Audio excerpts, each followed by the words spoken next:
Friends, welcome to story world Tamil. நம்ம crime ஸ்டோரியில் பரத் சுசீலா துப்பறிகிற கதைனா எல்லாத்துக்குமே ரொம்ப பிடிக்கும்னு நினைக்கிறேன். எனக்கும் அப்படித்தான். வாங்க இப்போ பரத் சுசீலா துப்பறிகிற ஒரு கதையை பார்க்கலாம். அத்தியாயம் 1. Moonlight detective agencies. நழுவின மஃப்ளரை தோளில் விசிறிக்கொண்டு பரத் உள்ளே நுழைந்த போது டைப்ரைட்டரில் ரிப்பன் மாற்றிக் கொண்டிருந்த மாதவி அருகில் நகம் கடித்து துப்பிக் கொண்டிருந்த ஆசாமி படக்கென்று எழுந்து கொண்டு குட் மார்னிங் சார் என்றான். உதட்டில் இருந்து சிகரெட் எடுத்து எஸ் என்றபோது அவன் 8 பக்கங்களில் பார்த்து கொண்டு தனியா பேசணும் சார் என்றான். வெயிட் என்று பரத் தன் அறைக்கு வந்தான். ரவி மேஜை மேல் ஏறி நின்று சுவாமி படத்திற்கு பூ போட்டு கொண்டிருந்தான். பரத் அமர்ந்து இன்டர்காமில் மாதவியிடம் அந்தால வர சொல்லு, சுருட்டு நாத்தம் தாங்கல என்றான். ரவி கீழே இறங்கி வாடின பூவை இலையில் பொட்டலமாக கட்டிக்கொண்டு மேடம் ஃபோன் செஞ்சாங்க சார், 1 மணி நேரம் லேட்டாக வர்றாங்களாம் இன்னைக்கு. என்னவாம்? சொல்லலை என்று மேஜை மேலிருந்து அவனது சிகரெட் பாக்கெட்டை திறந்து பார்த்துவிட்டு வாங்கிட்டு வர வேண்டியதில்லை என்று தனக்கே சொல்லிக்கொண்டு வெளியேறினதும் அந்த ஆசாமி வேலி முனையால் வாய் துடைத்து கொண்டே உள்ளே வந்தான். ஜமுக்கால கோடுகளுடன் உள்ட்ராயர் தெரிந்தது. உட்கார்ந்துக்கட்டுமா? அமர்ந்து கொண்டு பேண்ட் சொக்காய் போட்டுக்கிட்டு ஒரு பொண்ணு இருக்கும்னு சொன்னாங்களே, பேண்ட் சொக்காயோட பொண்ணை பார்க்கணுமா? கீழே இறங்கி போய் ரோட்டோரமாக நில்லு, நிமிஷத்துக்கு நிமிஷம் 10 பார்க்கலாம். அது இல்லைங்க சாரே, பரத் சுசிலான்னு இங்கே. நான் தான் பரத், என்ன சொல்லணும் உங்களுக்கு? சாரதாவை நீங்கள் தான் கண்டுபிடிச்சி தரணும். சாரதா யாரு? எருமமாடா? சார், என் பொண்டாட்டி சார். சாரி, எந்த ஊர் உங்களுக்கு? கீராமங்கலம். உங்கள் மனைவி எப்போ காணாமல் போனாங்க? 1 மாசமாச்சுங்க. 1 மாசமா என்ன செஞ்சீங்க? பேராவூரணியில் பாக்கியலட்சுமின்னு ஒன்று வச்சுருக்கேன், அங்கே போயிட்டேன். வைஃப் காணாமல் போனதுக்கு என்னையா செஞ்சீங்கன்னு? காணாமல் போலைங்க, ஓடி போயிட்டா. சரிதான். என்ன சரிதான்னு சொல்கிறீங்க? 3 பேரை அறுத்து அறுத்து கட்டினாலே, எந்த புருஷனாவது ஒரு செப்பு மோதிரமாவது போட்டானா? நான் 1 பவுனில் சங்கிலி செஞ்சு போட்டேன்டி. எனக்கு துரோகம் செஞ்சுட்டு ஓடுறியே, நல்லா இருப்பியாடி நீ? அத்தனை ரோஷமாக போகிற நீ என் நகையை கலட்டி வச்சுட்டு போயிருக்கணும். விட்டுருவேன் நான் உன்னை. 500 ரூபாய் வரைக்கும் செலவு பண்ணி தேடி பிடிக்கணும் அவளை. அவன் எதிரே தன் மானசீக ஓடுகாலியிடம் பேசி முடித்ததும் பரத், ஐயா தயவு செஞ்சு எழுந்து வெளியில் போறீங்களா? உங்கள் மனைவியை கண்டுபிடிக்கிற அளவுக்கு திறமை எங்களுக்கு இல்லை. அட என்ன இப்படி சொல்கிறீங்க? 500ங்கிற இடத்துல 10-20 செலவு ஆனால் கூட பரவாயில்ல. பரத் தன் தலையில் அடித்து கொள்ள வேண்டும் என்கிற ஆவலை கட்டுப்படுத்தி கொண்டான். காலையில் நாராயணனின் முகத்தில் விழித்த போது இன்னைக்கு நாள் அமோகமா இருக்கும் சார் என்று அவன் அருள்வாக்கு வேறு சொல்லி அனுப்பினான். பெல் அடித்து ரவியை வரவழைத்து, ரவி, இவர் சொல்றது ரொம்ப பெரிய கேஸ், நம்மால முடியாது. எதிர்க்க சன்லைட்டுக்கு வழி சொல்லி அனுப்பு. ஐயா, பையன் சொல்வான், போங்க. தம் அடிச்சுக்கிட்டு ஒரு பொண்ணு இருப்பா, அவதான் கரெக்டா துப்பறிஞ்சு கண்டுபிடிப்பா என்றதும் அவன் பரத் முகத்தை உதட்டை பிதுக்கி பார்த்துவிட்டு வெளியேறினான். பரத் பெருமூச்சு விட்ட போது டெலிஃபோன். ஹலோ எம்டிஏ சார், என் பேரு பர்வதவர்ஷினி. சந்தோஷம் மேடம், நாங்கள் என்ன விதத்தில் உதவியாக இருப்போம்?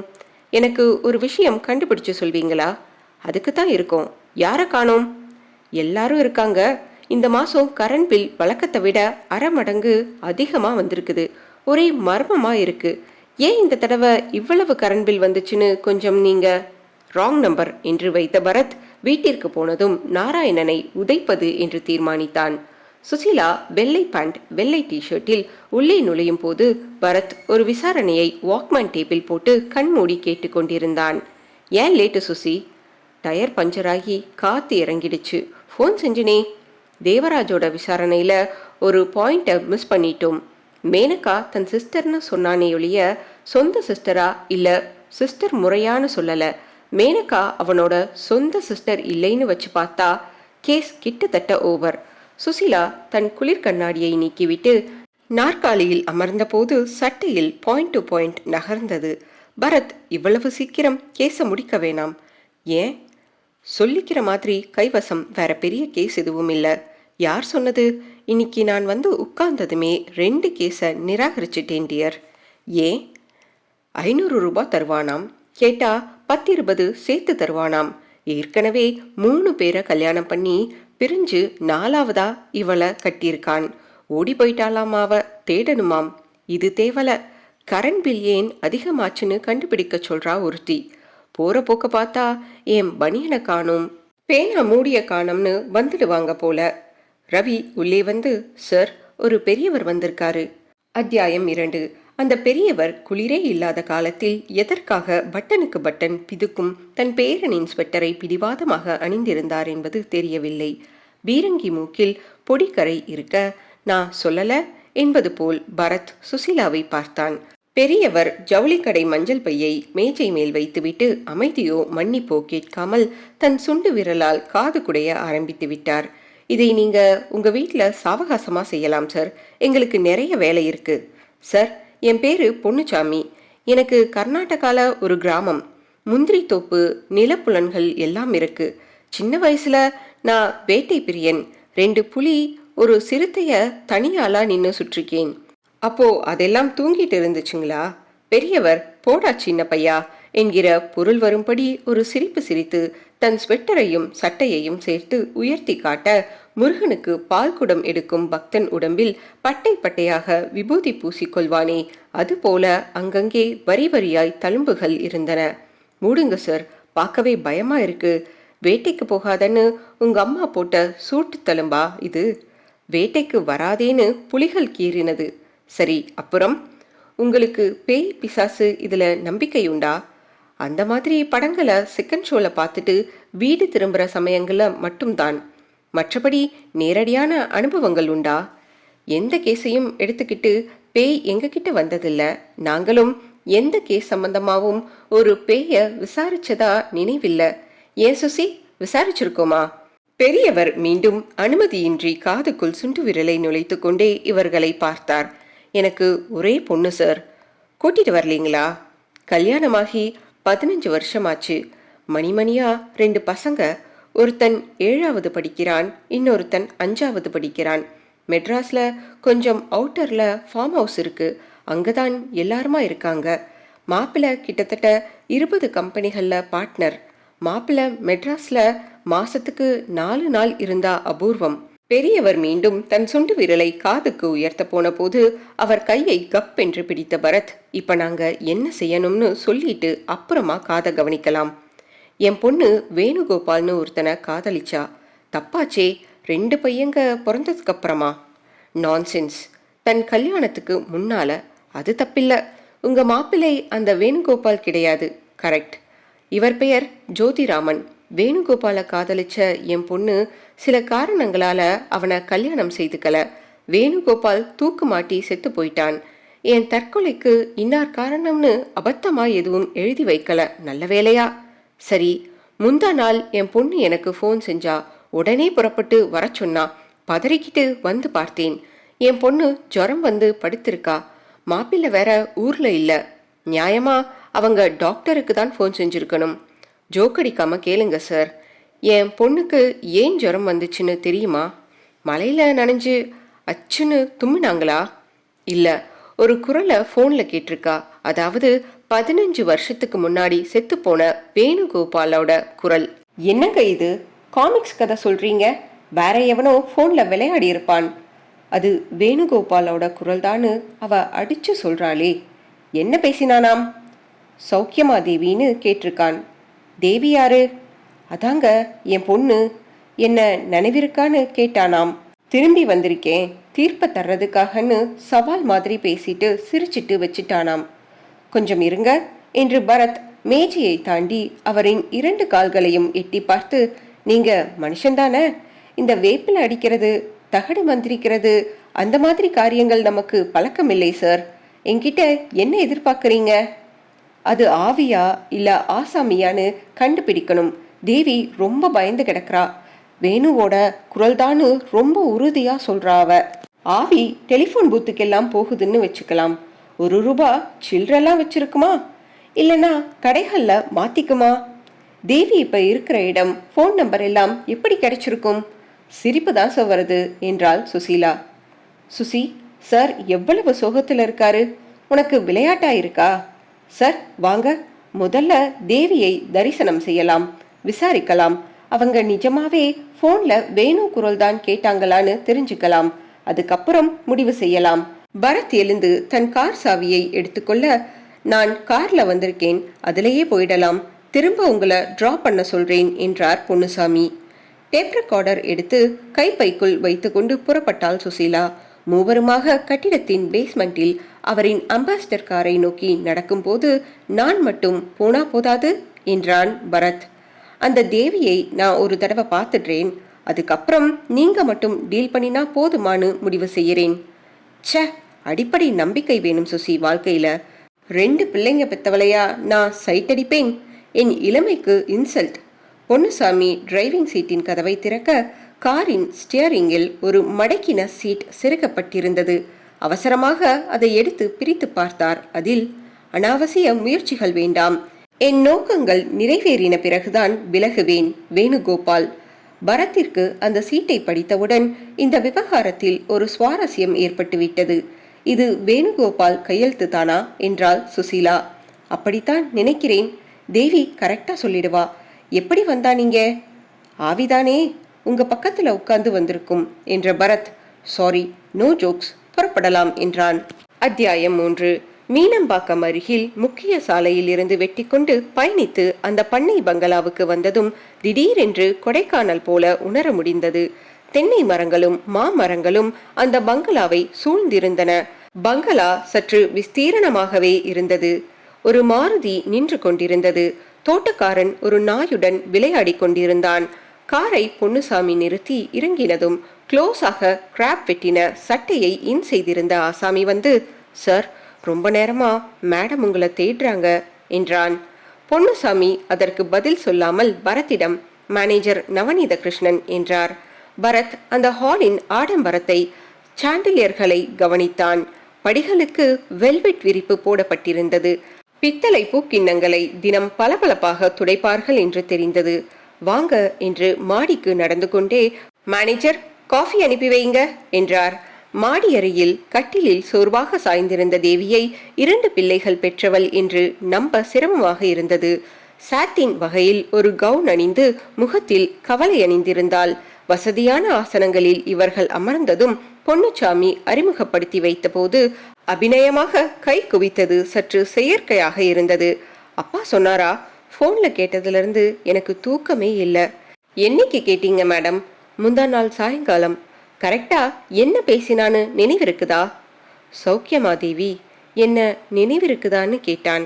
எனக்கு புரியல, யாருன்னு கேட்டேன். வேணுகோபால் பேசுறேன், தேவின்னு சொன்னதும் எனக்கு தூக்கி வாரி போட்டுச்சு. அதே குரல்.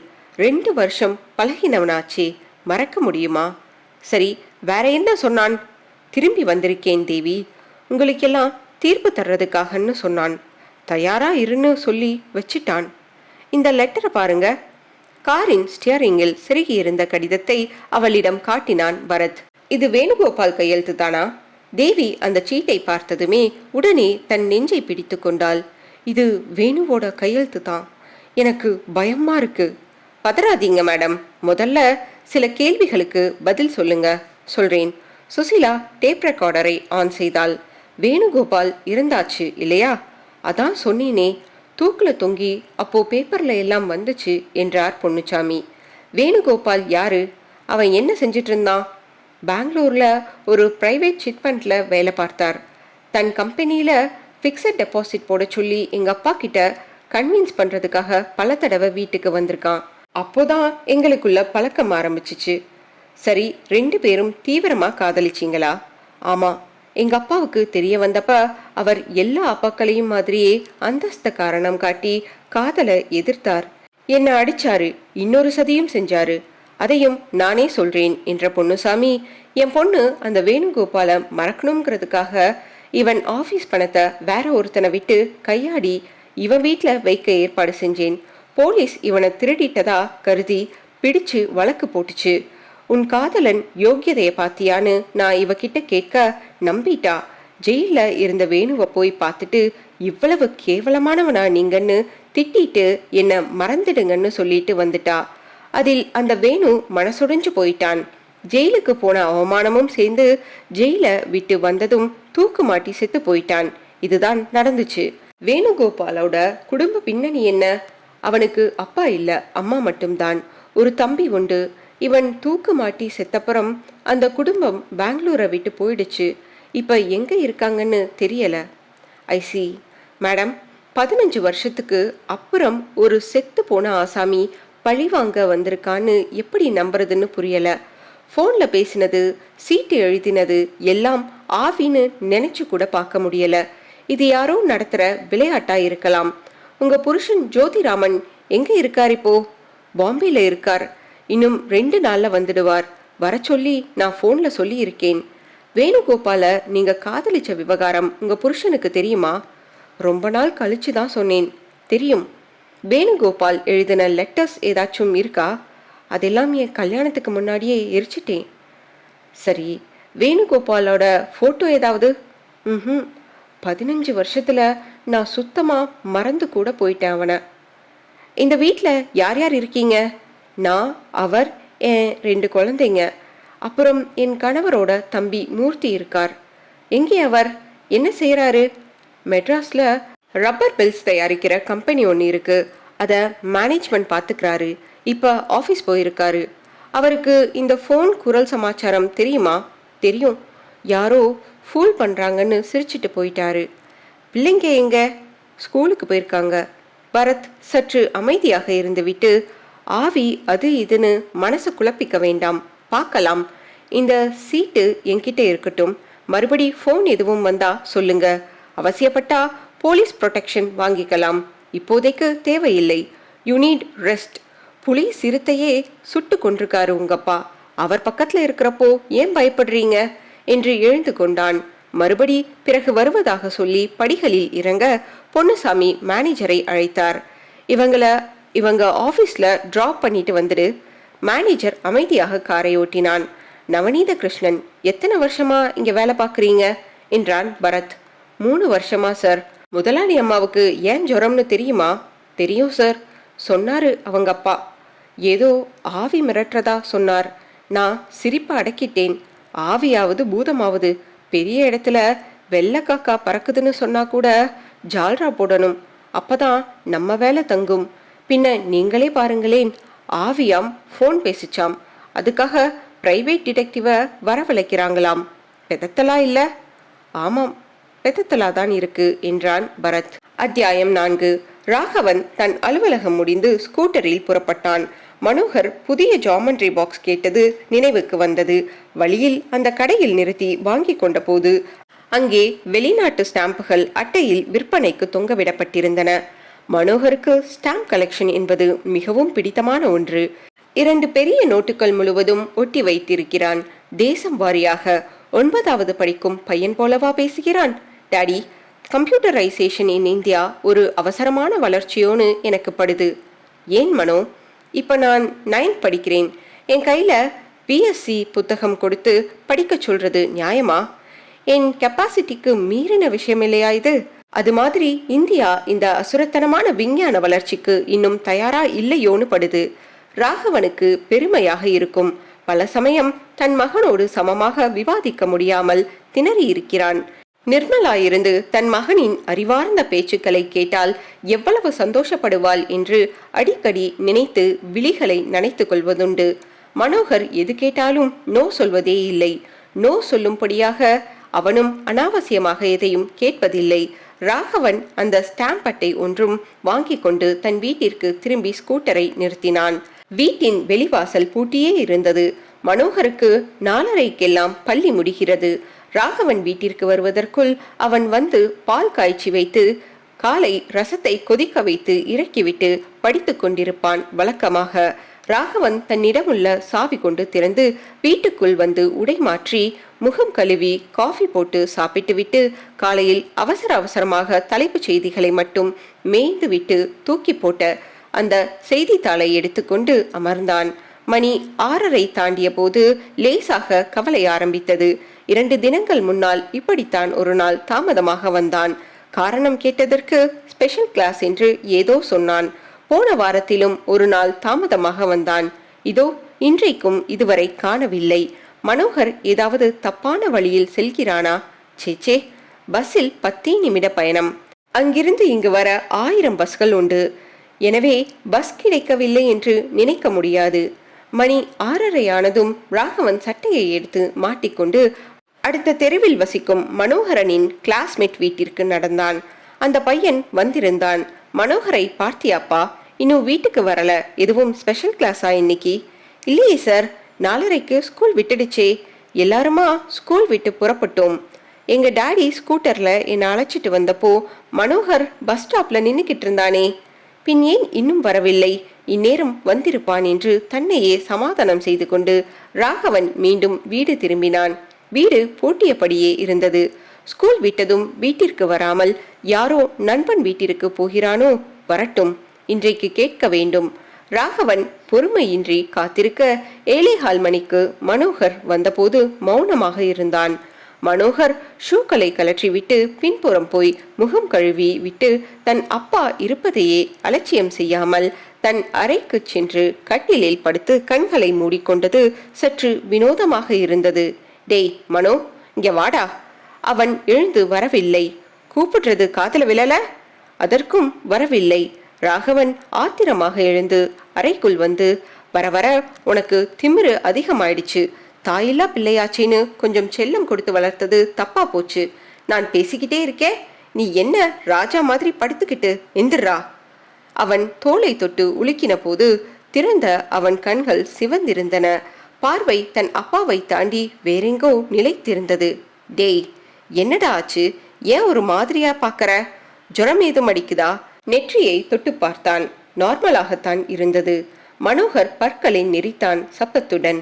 மனோ, என்னப்பா, ஏன் ஒரு மாதிரி இருக்க? மனோகர் திடீரென்று எழுந்து அமர்ந்து கொண்டான். மிரண்டு பார்த்தான். கைகளை கட்டி கொண்டான். கண்களை மூடிக்கொண்டு ஜபம் போல எதையோ முணுமுணுத்தான். என்னடா சொல்ற? பழி வாங்கணும் என்றான் விட்டத்தை பார்த்து. யாருடா? அவ குடும்பம் முழுக்க. டேய், என்னடா பேசுற? ஸ்கூல் விட்டதும் எங்க போன? எதையாச்சும் பார்த்து பயந்துட்டியா? இரு வர்றேன். ராகவன் சுவாமி படத்தில் விபூதி கிண்ணம் எடுத்து வந்து மனோகர் நெற்றியில் வைத்துவிட்டு கழுத்திலும் தடவி விட்டான். நீ பேசாம தூங்கு, காலையில பேசிக்கலாம்.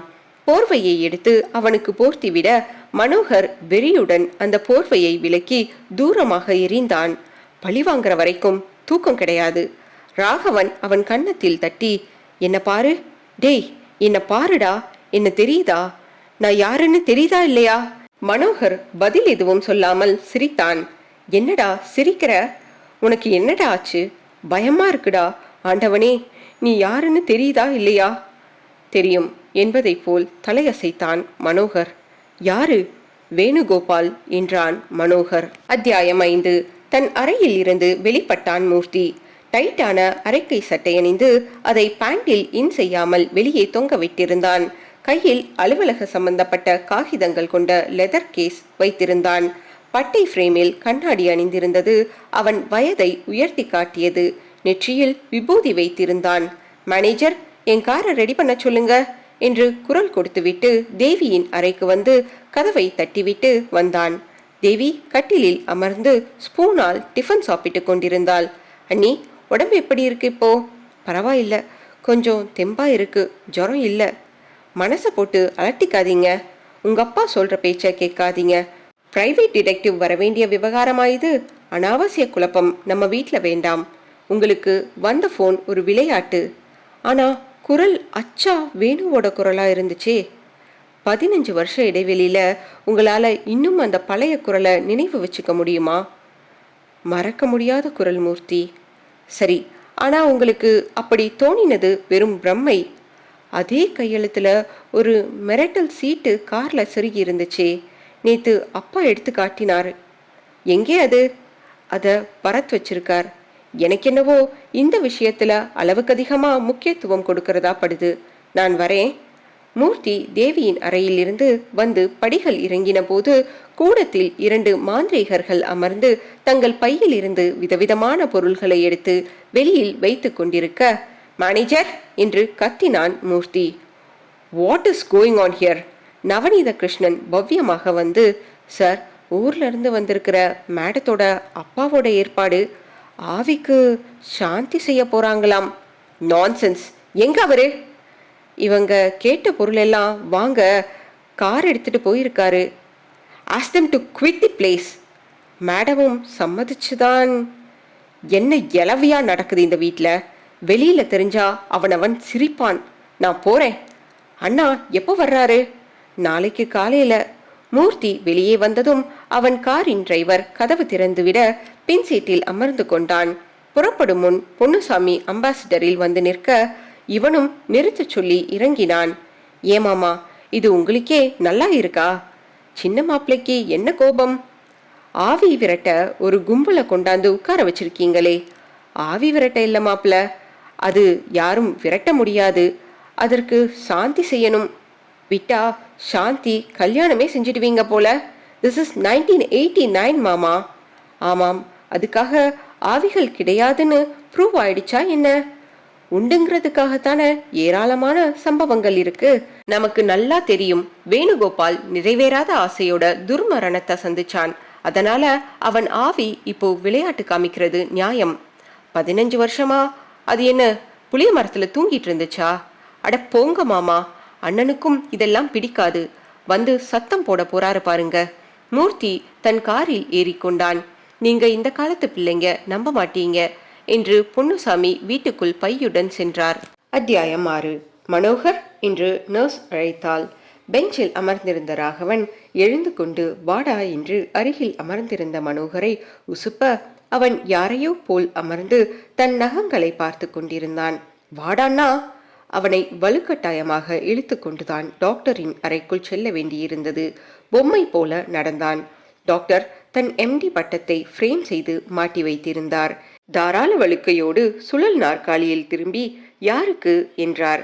இவனுக்கு தான் சார், என் பையன். இப்படி உட்காருப்பா. என்ன பண்ணுது?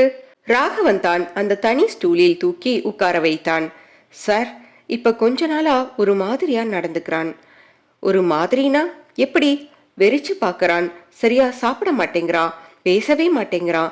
ராத்திரி எப்ப எந்திரிச்சு பார்த்தாலும் கொட்ட கொட்ட முழிச்சுக்கிட்டு உட்கார்ந்திருக்கான். ஐசி. டாக்டர் மனோகரை டெம்பரேச்சர் பார்த்தார்.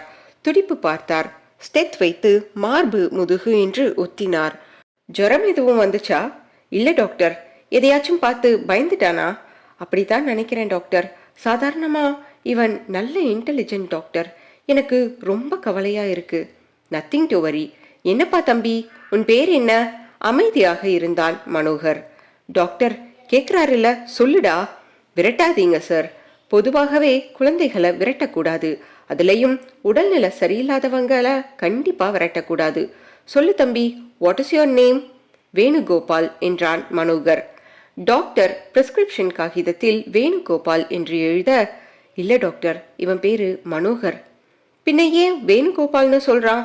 அதான் எனக்கும் தெரியல டாக்டர். வீட்லயும் ஒரு தடவை வேணும்னு தான் சொன்னான். சம்பந்தமே இல்லாம பேசுறான். உன் வயசு என்னப்பா? 26 என்றான் மனோகர். பாத்தீங்களா டாக்டர், என் தம்பி பொய் சொல்ற? இல்ல, நிஜம்தான் சொல்றேன்.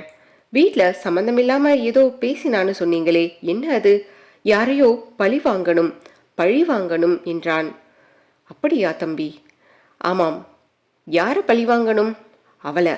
அவ குடும்பத்தையே பழி வாங்கணும். அவளைனா யாரு? எனக்கு துரோகம் செஞ்சவ, நான் செத்து போக காரணமாயிருந்தவ. தூக்குல தொங்கி பார்த்தாதான் அந்த வலி தெரியும். கடக்குன்னு கழுத்துல எலும்பு முறியும், நாக்கு வெளியில தள்ளும். டாக்டர் இதுவரை சற்று அலட்சியமாக கேட்டுக்கொண்டிருந்தவர் நிமிர்ந்தார். தம்பி, ஏன் இப்படியெல்லாம் பேசுற? நீ உயிரோட தானே இருக்க. எதுக்காக செத்து போயிட்டதா சொல்ற? அது அப்படித்தான். மர்ம கதைகள் நிறைய படிப்பானா பையன்? எல்லா கதைகளும் படிப்பான் சார். தம்பி, நான் எழுதி தர்ற மாத்திரையெல்லாம் சாப்பிட்றியா? மனோகர் பதில் பேசாமல் என்று இருந்தான். சார், ஏதோ ஒரு விஷயம் உங்க பையனை மைண்ட்ல ஸ்ட்ராங்கா டிஸ்டர்ப் செய்யுது. அவனை பள்ளிக்கூடத்துக்கு ஒரு வாரம் அனுப்ப வேண்டாம். நல்லா ரெஸ்ட் எடுக்கட்டும். குறிப்பா மென்டலி ரெஸ்ட் வேணும். மாத்திரைகள் எழுதி தரேன், பார்க்கலாம். 4 நாள் கழிச்சு கூட்டிட்டு வாங்க. பெருசா கவலைப்பட வேணாம், சரியாயிடுவான். ராகவன் கவலையோடு எழுதி வாங்கி கொண்டு பையனை கூட்டிக் கொண்டு வெளியே வந்து மருந்து கடையில் சீட்டு கொடுத்துவிட்டு காத்திருந்த போது மனோகர் கைகளை காட்டிக்கொண்டு பிளாட்பாரத்தை வெறித்தான். ராகவன் விரல்களால் சுரண்டி அழைத்தான். என்னடா எனக்கு அது வேணும். எது? மனோகர் அவன் கைப்பிடிப்பிலிருந்து தன்னை விடுவித்துக் கொண்டு ஓடி பிளாட்பாரத்தில் ரெக்ஸின் ஷீட் விரித்து அடுக்கியிருந்த பொருள்களில் அந்த நீளமான கத்தியை கையில் எடுத்துக்கொண்டு இது என்றான். டேய், அதை வைடா கீழ. ராகவன் அதட்ட மனோகர் மறுத்தான். அவன் கையில் இருந்து வலுக்கட்டாயமாக பிடுங்கி கடைக்காரனிடம் ஒப்படைத்துவிட்டு விலக்கி அழைத்துச் சென்ற ராகவனுக்கு டாக்டர் சொன்னபடி இவன் சரியாகி விடுவானா என்று சந்தேகமாக இருந்தது. அத்தியாயம் 7. அம்மா, நாங்க ஸ்கூலுக்கு போயிட்டு வர்றோம் என்றான் திவாகர், தேவியின் பெரிய பையன். அருகில் சிறியவன் சுதாகரும் யூனிஃபார்மில் நின்றான். இங்க வாடா சுதா, தலை கலைஞ்சிருக்கு பாரு என்ற தேவி சீப்பெடுத்து அவளை சரியாக சீவி விட்டாள். அவன் கன்னத்தில் முத்தமிட்டதற்கு சங்கோஜமாக நெளிந்தான். போங்க, நேரமாச்சு.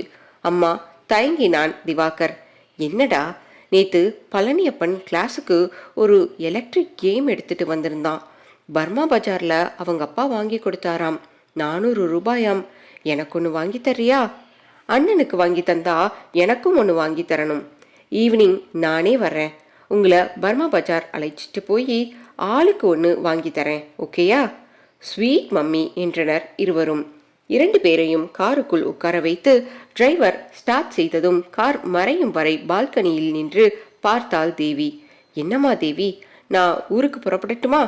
என்னப்பா நீங்க, இன்னைக்கு உங்க மாப்பிள்ள வர்றாரு, அவரை பார்க்கலையா? அதுவும் இல்லாம எனக்கு உடம்பு தெரிச்சே ஒழிய மனசுல பக்கு பக்குன்னு இருக்கு. அந்த கவலையே உனக்கு வேணாம். நேத்து ஆவிக்கு பரிகாரம் பண்ணியாச்சே, இனி எந்த தொந்தரவும் இருக்காது. தேவி மேனேஜரை அழைத்து, எத்தனை மணிக்கு பாம்பே ஃப்ளைட் வருது? ஏர்போர்ட்டுக்கு நீங்க போறீங்களா என்றாள். ஆமாம் மேடம், சின்ன வண்டி எடுத்துட்டு போய் சாரை ரிசீவ் பண்ணிட்டு வந்துட்டேன். மேனேஜர் ஃபியட் எடுத்துக்கொண்டு புறப்பட்டு சென்றான். பள்ளி முடிந்ததும் மரநிழலில் தங்கள் காருக்காக திவாகரும் சுதாகரும் காத்திருந்தார்கள். மனோகர் தன் நகத்தை கடித்துக்கொண்டே அந்த பள்ளிக்குள் நுழைந்தான். மற்றொரு கையை டவுசரின் பாக்கெட்டுக்குள் விட்டிருந்தான். நிதானமாக இவர்கள் இருவரையும் நோக்கி வந்தான். உன் பேரு திவாகர் தானே? ஆமா, உனக்கு எப்படி தெரியும்? உன் பேரு சுதாகர் தானே? அட ஆமா, நீ யாரு? உங்க அம்மாவை கேட்டா தெரியும். என்ன கேட்கணும்? வேணுகோபால் யாருன்னு கேட்கணும். அது யாரு? நான் தான், உங்க அம்மாவுக்கு ரொம்ப வேண்டப்பட்டவன். நீ ஏன் யூனிஃபார்ம் போடல? படிக்கலையா? முக்கியமான வேலைக்காக லீவு போட்டிருக்கேன். வீட்டுக்கு போகலையா? கார் இன்னும் வரல. உங்க கார் வர்ற வரைக்கும் விளையாடலாமா 3 பேரும்? நான் வரல, யூனிஃபார்ம் அழுக்காயிடும் என்றான் திவாகர். நான் வரேன் என்றான் உற்சாகமாக சுதாகர். டேய் சுதா, இப்போ கார் வந்துடும், அதுக்குள்ள என்ன விளையாட்டு? உனக்கென்னடா? வேணு, வா விளையாடலாம். மனோகர் சிரித்து சுதாகரின் கையை கோர்த்து கொண்டு, இங்க வேணா, அப்படி போயிடலாம் என்று தனியாக அழைத்து செல்ல, சீக்கிரம் வந்துடு சுதா என்றான் திவாகர். பள்ளி கட்டிடங்களின் பின்புறம் தென்னை மரங்களுடன் தோப்பு மாதிரி இருந்ததில் யாருமே இல்லை. மனோகரும் சுதாகரும் நடந்து கொண்டிருக்க, என்ன விளையாட்டு விளையாடலாம் என்றான் சுதாகர். மோட்டார் வெளியில் பொருத்தின ஒரு அகலமான கிணற்றின் விளிம்பிற்கு இருவரும் வந்து நின்றனர். உனக்கு நீச்சல் தெரியுமா சுதாகர் என்றான் மனோகர். கண்ணாமூச்சி விளையாடுறப்போ கண்ணை கட்டிக்கோந்தானே, அதே மாதிரி ஒரு புதுமையான விளையாட்டு விளையாடலாமா? இந்த விளையாட்டுக்கு வாயை கட்டிக்கணும். வாயையா? ஆமா, கட்டிக்க. ஏன் சொல்றேன்.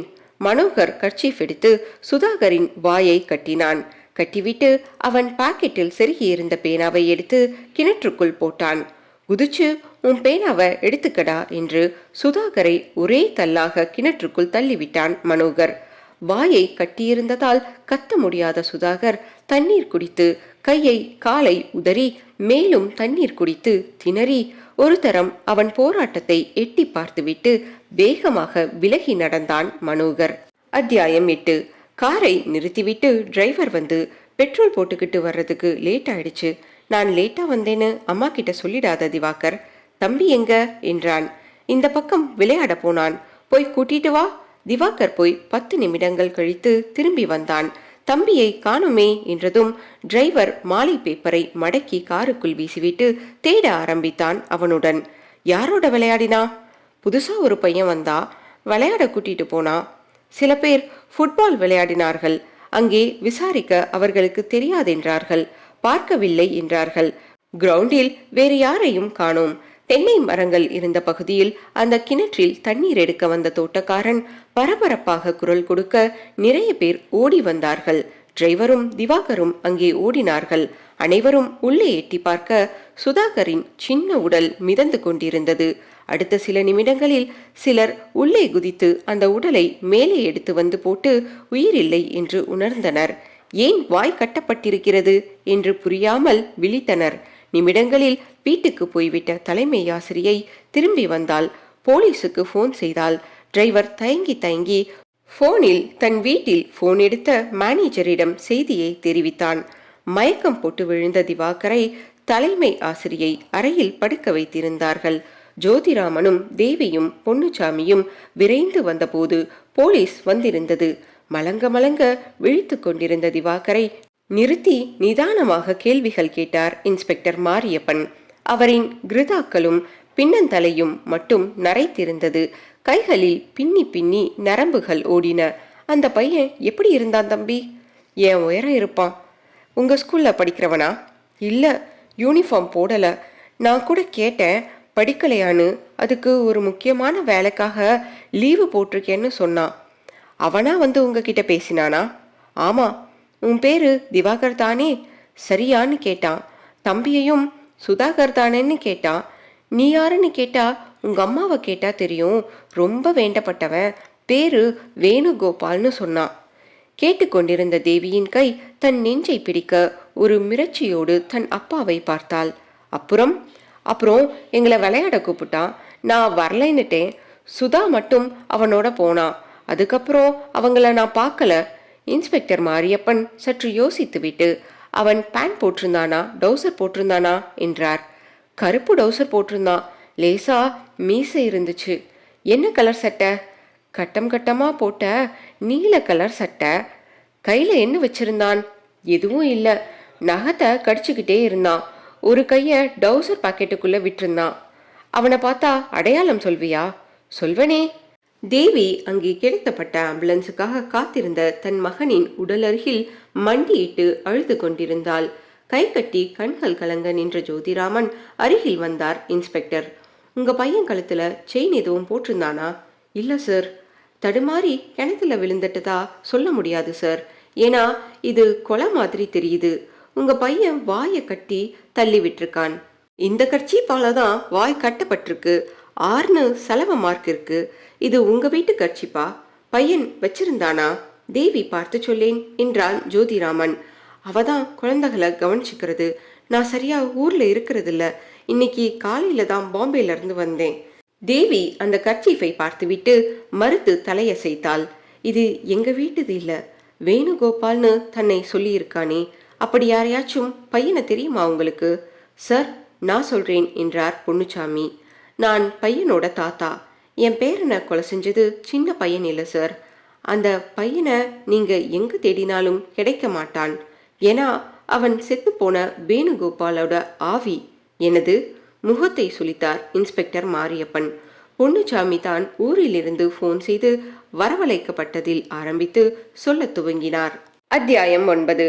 ராகவனுக்கு நடுராத்திரியில் இயற்கை உந்துதலில் விழிப்பு வந்து எழுந்தபோது பையன் நன்றாக தூங்குகிறானா என்று அவன் அறை கதவை தள்ளி பார்த்தபோது மனோகர் தன் கட்டிலில் எழுந்து உட்கார்ந்து கொண்டு வாய்விட்டு சிரித்து கொண்டிருந்தான். மனோகர், தூங்கலையாடா? ஏன் சிரிக்கிற? பழிவாங்க ஆரம்பிச்சிட்டேன். ஆரம்பிச்சிட்டியா? ராத்திரி சாப்பிட வேண்டிய மாத்திரைய சாப்பிட்டியா இல்லையா? படுத்து தூங்குடா. பாவம், அவன் பேனா தேடுறான். யாரு? சுதாகர். சுதாகர் யாருடா? அவளோட பையன். பிணத்தாம தூங்கு. மனோகரை போர்த்திவிட்டு நாளைக்கு டாக்டரிடம் அழைத்து செல்ல வேண்டும் என்று யோசித்துக் கொண்டு வெளியில் வந்தான் ராகவன். அத்தியாயம் 10. காரை நிதானமாக செலுத்திக் கொண்டிருந்தாள் சுசிலா. அருகில் பரத் அமர்ந்திருந்தான். சிந்தனையாயிருந்தான். தேவி வீட்டிலிருந்து நமக்கு அழைப்பு எதுவும் வராததால அந்த போன் விவகாரம் முடிஞ்சு போச்சுன்னு நினைச்சிட்டு இருந்தேன். ஒரு கொலையில வந்து நின்னுருக்கே, அதுலயும் பாவம் 10 வயசு சின்ன பையன். அவன் என்ன செஞ்சான்? அந்த பையன் வந்தானாம், தன்னை வேணுகோபால்னு சொல்லிக்கிட்டானாம், விளையாட கூப்பிட்டானாம், கிணத்துல தள்ளி விட்டுட்டானா, அதுவும் வாய கட்டி. This is mysterious Bharath. முதல்ல இன்ஸ்பெக்டரை பார்க்கலாம் சுசி. கார்ல இருந்து எடுத்த சீட்டை லேபுக்கு அனுப்பினோமே, ரிப்போர்ட்ல ஒரு சின்ன பையன் கையெழுத்து மாதிரி இருக்குன்னு வரல. அந்த சீட்டே ரூல்டு நோட் புக்ஸ்ல இருந்து கிழிச்ச காகிதம்னு பேசிக்கிட்டோமே பரத். எஸ், இறங்கு என்றான் காரை நிறுத்தி பரத். நியூட்டனை விட்டு ஃபோன் செய்ய சொல்லியிருந்ததால இன்ஸ்பெக்டர் மாரியப்பன் சிவப்பு கம்பளம் விரிக்காத குறையாக மரியாதை கொடுத்தார். தன் சொந்த ஃப்ளாஸ்கிலிருந்து காஃபி கொடுத்தார். என் வைஃப் போட்டது. சுதாகர் கேஸ்ல என்ன செஞ்சு வச்சிருக்காங்க சார்? அவங்க குடும்பத்துல ஆவி பழிவாங்கிடுச்சுன்னு சொல்றாங்க. தன்னை வேணுகோபால்னு சொல்லிக்கிட்டு பையனை தேடிக்கிட்டு இருக்கோம். அதுக்கு 2 விஷயங்கள் உதவுது. ஒன்று, சுதாகரோட வாயை கட்டுறதுக்கு அவன் பயன்படுத்தின கர்ச்சீஃப். அதில் 6ன்னு செலவு குறி இருக்கு. அதை மெட்ராஸ்ல உள்ள செலவு கடைகளில் காட்டி விசாரிக்கிற வேலை ஆரம்பமாயிருக்கு. அப்புறம் அந்த பையன் தன்னை பத்தி சொன்னப்போ முக்கியமான வேலைக்காக பள்ளிக்கூடத்துல லீவு போட்டிருக்கிறதா சொல்லியிருக்கான். திவாகர் சொல்றத வச்சு பார்க்குறப்போ அவன் கண்டிப்பா 7 இல்லை 8 இல்லை 9 இதுல ஏதாச்சும் ஒன்று படிக்கிறவனா இருக்கலாம்.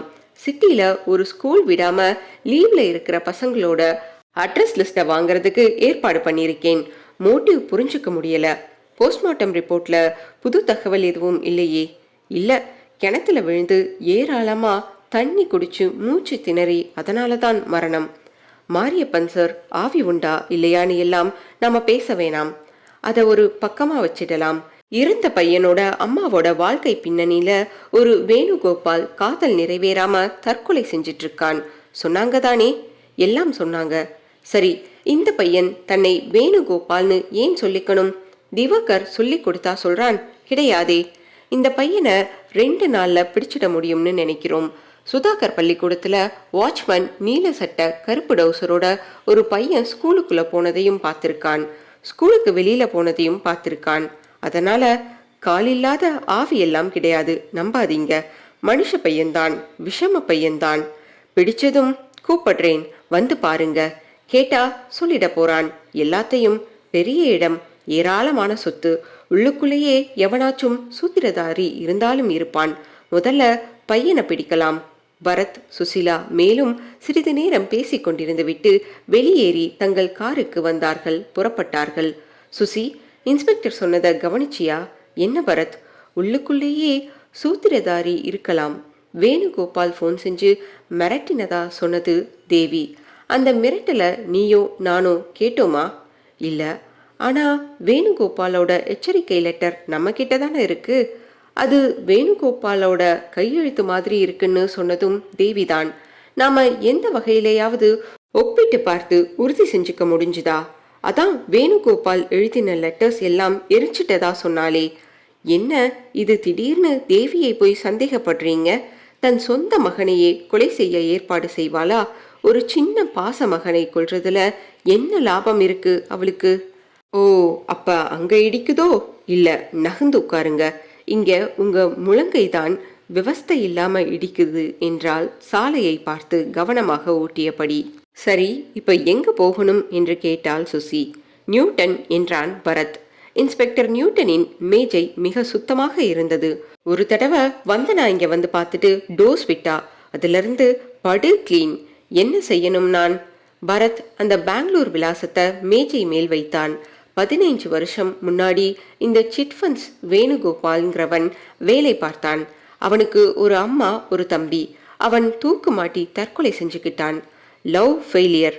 இப்ப அவன் அம்மாவும் தம்பியும் எங்க இருக்காங்கங்கிற தகவல் வேணும். வேணுகோபால் தற்கொலை தான் செஞ்சுக்கிட்டானா இல்ல அந்த கேஸ்ல போலீஸுக்கு எதுவும் சந்தேகம் உண்டான்னு தெரியணும். கர்நாடகா போலீஸோட ஒத்துழைப்பு வேணும். நாம ஒரு ஆபீசரை டெப்யூட் பண்ணி அனுப்பி வைக்க முடியுமான்னு கமிஷனரை கேட்டு பார்க்கறேன். ஸ்கூல் பாய் கொலையில அந்த ஆவி கதையை நம்புறீங்களா? இல்ல, ஆனா ஆவி கதையோட பின்னணியில வேற தகவல் கிடைக்கலாம்னு நினைக்கிறேன். ரைட், அப்ப தீவிரமா கண்காணிக்க சொல்றேன். பரத்தும் சுசிலாவும் எழுந்து கொண்டார்கள். அத்தியாயம் 11. ராகவன் அலுவலகத்தில் இருந்து திரும்பும் போது மனோகர் தன் நோட்டு புத்தகத்தில் அமைதியாக படம் வரைந்து கொண்டிருந்தான். மனோ, என்ன பண்ணிக்கிட்டு இருக்க? மனோகர் தன் நோட்டை உயர்த்தி காட்ட ஒரு பெண்ணின் முகத்தை வரைந்து கொண்டிருந்தான் அவன். யார் இது? நான் பழிவாங்க வேண்டியவ. போச்சுடா, நான் எதுவும் கேட்கலப்பா. நீ அமைதியா படம் வர. ராகவன் முகம் கழுவி காலை செய்திகளை புரட்டிய போது அந்த செய்தி அவனை கவர்ந்தது. பள்ளி சிறுவன் கொலை. மர்ம சிறுவனை போலீஸ் தேடுகிறது.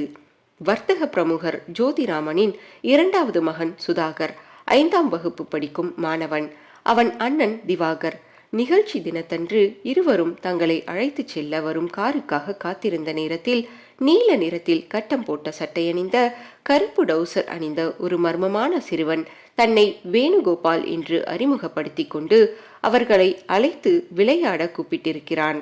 சுதாகர் மட்டும் சம்மதிக்கவே அவனை விளையாட அழைத்துச் சென்ற சிறுவன் அவன் வாயை கைக்குட்டையால் கட்டி பள்ளியில் உள்ள கிணற்றில் தள்ளிவிட்டு சென்று விட்டான். உயிருக்கு போராடின சுதாகர் மூச்சு திணறி மரணமடைந்தான். அவனை தள்ளிவிட்ட மர்ம சிறுவன் யார்? எதற்காக இந்த கொலையை அவன் செய்தான் என்பதெல்லாம் புதிராக உள்ளது.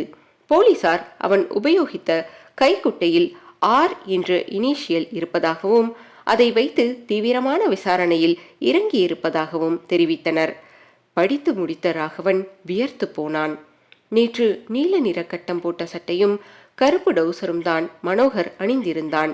இவன் அடிக்கடி தன்னை வேணுகோபால் என்று சொல்லிக் கொள்கிறான். நேற்று நடுராத்திரியில் சிரித்து பழிவாங்க ஆரம்பித்து விட்டேன் என்றானே. யாரோ சுதாகர் பாவம் பேனா தேடுகிறான் என்றானே. பேப்பரில் இறந்த பையன் பெயர் சுதாகர் என்று போட்டிருக்கிறதே.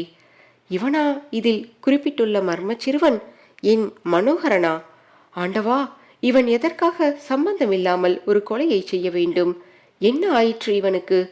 ராகவன் பேப்பரை எடுத்துக்கொண்டு மனோகர் அருகில் சென்று அமர்ந்து அவன் தலையை பரிவுடன் தடவி கொடுத்து, ஏன்பா, நேத்து சுதாகருங்கிற பையனை பள்ளிக்கூடத்துல கிணத்துல தள்ளி விட்டுட்டியா? மனோகர் ராகவனை நேராக முறைத்தான். சொல்லுடா, நீ தள்ளி விட்டியா? யார்கிட்டையும் சொல்லிடாத. அட பாவி, அப்ப நீதான் தள்ளிவிட்டியா? ஆமாம், பழிவாங்கல் ஆரம்பம். உனக்கு தெரியாது? கம்மன் இரு. ராகவனுக்கு பகீர் என்றது. என்ன பேசுகிறான் இவன்? ஐயோ, இவன் மனநிலை சரியில்லாத நிலையில் ஒரு கொலையை செய்துவிட்டு வந்திருக்கிறானே. இவனை பிடித்து எதுவோ ஆட்டுகிறதே. இப்போது நான் என்ன செய்ய வேண்டும்? போலீஸில் சொன்னால் இவனை பிடித்து கொண்டு போய் விடுவார்களே. எந்த நிலையில் செய்திருந்தாலும் குற்றம் குற்றம்தானே. விட்டு விடுவார்களா? மனநிலையை சரிப்படுத்த அதற்கான தண்டனையாக சிறையில் அடைத்து விடுவார்களே. இவன் எதிர்காலமே போய்விடுமே. ஒரு பெரிய கம்ப்யூட்டர் என்ஜினியராக வேண்டும் என்பது இவனது கனவாகிற்றே. இவனுக்கு என்ன ஆகிவிட்டது? ஒரு நல்ல மனநோய் வைத்தியரிடம் அழைத்து சென்று காட்ட வேண்டும். போலீசிடம் இவனை மாட்டிக்கொள்ள விட மாட்டேன். இவன் அறியாதவன், தெரியாமல் குற்றம் செய்துவிட்டான். அதற்காக இவன் வாழ்க்கையையே தண்டிப்பதில் நியாயமில்லை. ராகவனுக்கு டாக்டர் சக்கரவர்த்தி நினைவுக்கு வந்தார். இதே ஏரியாவில் கிளினிக் வைத்துள்ள மனநோய் மருத்துவர். பழக இனிமையானவர். ஒருமுறை ராகவன் தன் பக்கத்து வீட்டுக்காரரின் பையனை அழைத்து கொண்டு சென்று காட்டியிருக்கிறான். அந்த பையன் ராத்திரியெல்லாம் திடீர் என்று அழுது கொண்டிருந்தான். 2 மாத வைத்தியத்தில் அதை சரி செய்து விட்டார். அவரிடம்தான் செல்ல வேண்டும். சில விஷயங்களை மறைத்துத்தான் சொல்ல வேண்டும். அத்தியாயம் 12. டாக்டர் சக்கரவர்த்தி சதுர முகத்தில் நெற்றியில் திரிசூர்ணம் இட்டிருந்தார். தலையில் பஞ்சு மிட்டாய் பரப்பினது போல வெள்ளை முடிகளுக்கு நடுவே எண்ணெய் மின்னும் வழுக்கை தலை. நெக்ஸ்ட் என்று அவர் குரல் கொடுத்ததும் ராகவன் மனோகரை அழைத்து கொண்டு உள்ளே வந்தான். ஹலோ டாக்டர் என்று சிரித்தான் மனோகர். ஹலோ மை பாய் என்றார் டாக்டர். டேய், டாக்டரை தெரியுமா உனக்கு? நல்லா தெரியும் என்றான். என் பேத்தி இவன் ஸ்கூல்ல தான் படிக்குது. பல தடவை ஸ்கூல்ல பார்த்துருக்கேனே இவனை. பிரைட் பாய், சடன்னு பேசுவான். என்ன ப்ராப்ளம் என்றார் டாக்டர். டாக்டர், இப்போ கொஞ்ச நாளா இவன் நார்மலா இல்லை. தன்னை வேணுகோபால்னு சொல்லிக்கிறான். யாரையோ பழி வாங்கணும்னு சொல்றான். பழி வாங்க ஆரம்பிச்சிட்டேன். நம்பர் 1 சுதாகர். டேய், நீ சும்மா இருடா, நான் சொல்றேன். பையனை அதட்டாதீங்க, அவன் பேசட்டும். ஒன்று செய்யுங்க, நீங்க கொஞ்ச நேரம் வெளியில இருங்க. நான் உங்க பையன் கூட தனியா பேசுறேன். மறுபடி நான் உங்களை கூப்பிடுறப்போ வரலாம். ராகவன் தயங்கினான். இவன் பாட்டுக்கு சுதாகர கிணத்துல தள்ளிவிட்டதையெல்லாம் சொல்லிவிடுவானோ? கமான், வெளியில போங்க. பையனோட பிரச்சனை என்னன்னு பேசி பார்த்து நானே தெரிஞ்சுக்கிறேன். அப்பதான் சரியா வைத்தியம் பண்ண தோதா இருக்கும். தயக்கமாக எழுந்து கொண்ட ராகவன், டாக்டர், தத்து பித்துன்னு கண்டதையும் உளர்றான். எல்லாத்தையும் நீங்க நம்ப வேண்டாம் என்றான். சக்கரவர்த்தி தன் ஒரு தங்கப்பல் தெரிய சிரித்து, எதை நம்பணும் எதை நம்பக்கூடாதுன்னு நான் பார்த்துக்கிறேன் சார் என்றார். படபடக்கும் இதயத்தோடு ராகவன் அந்த அறைக்கு வெளியே வந்து முன்புறம் இருந்த புல்வெளியில் உலாவ ஆரம்பித்தான்.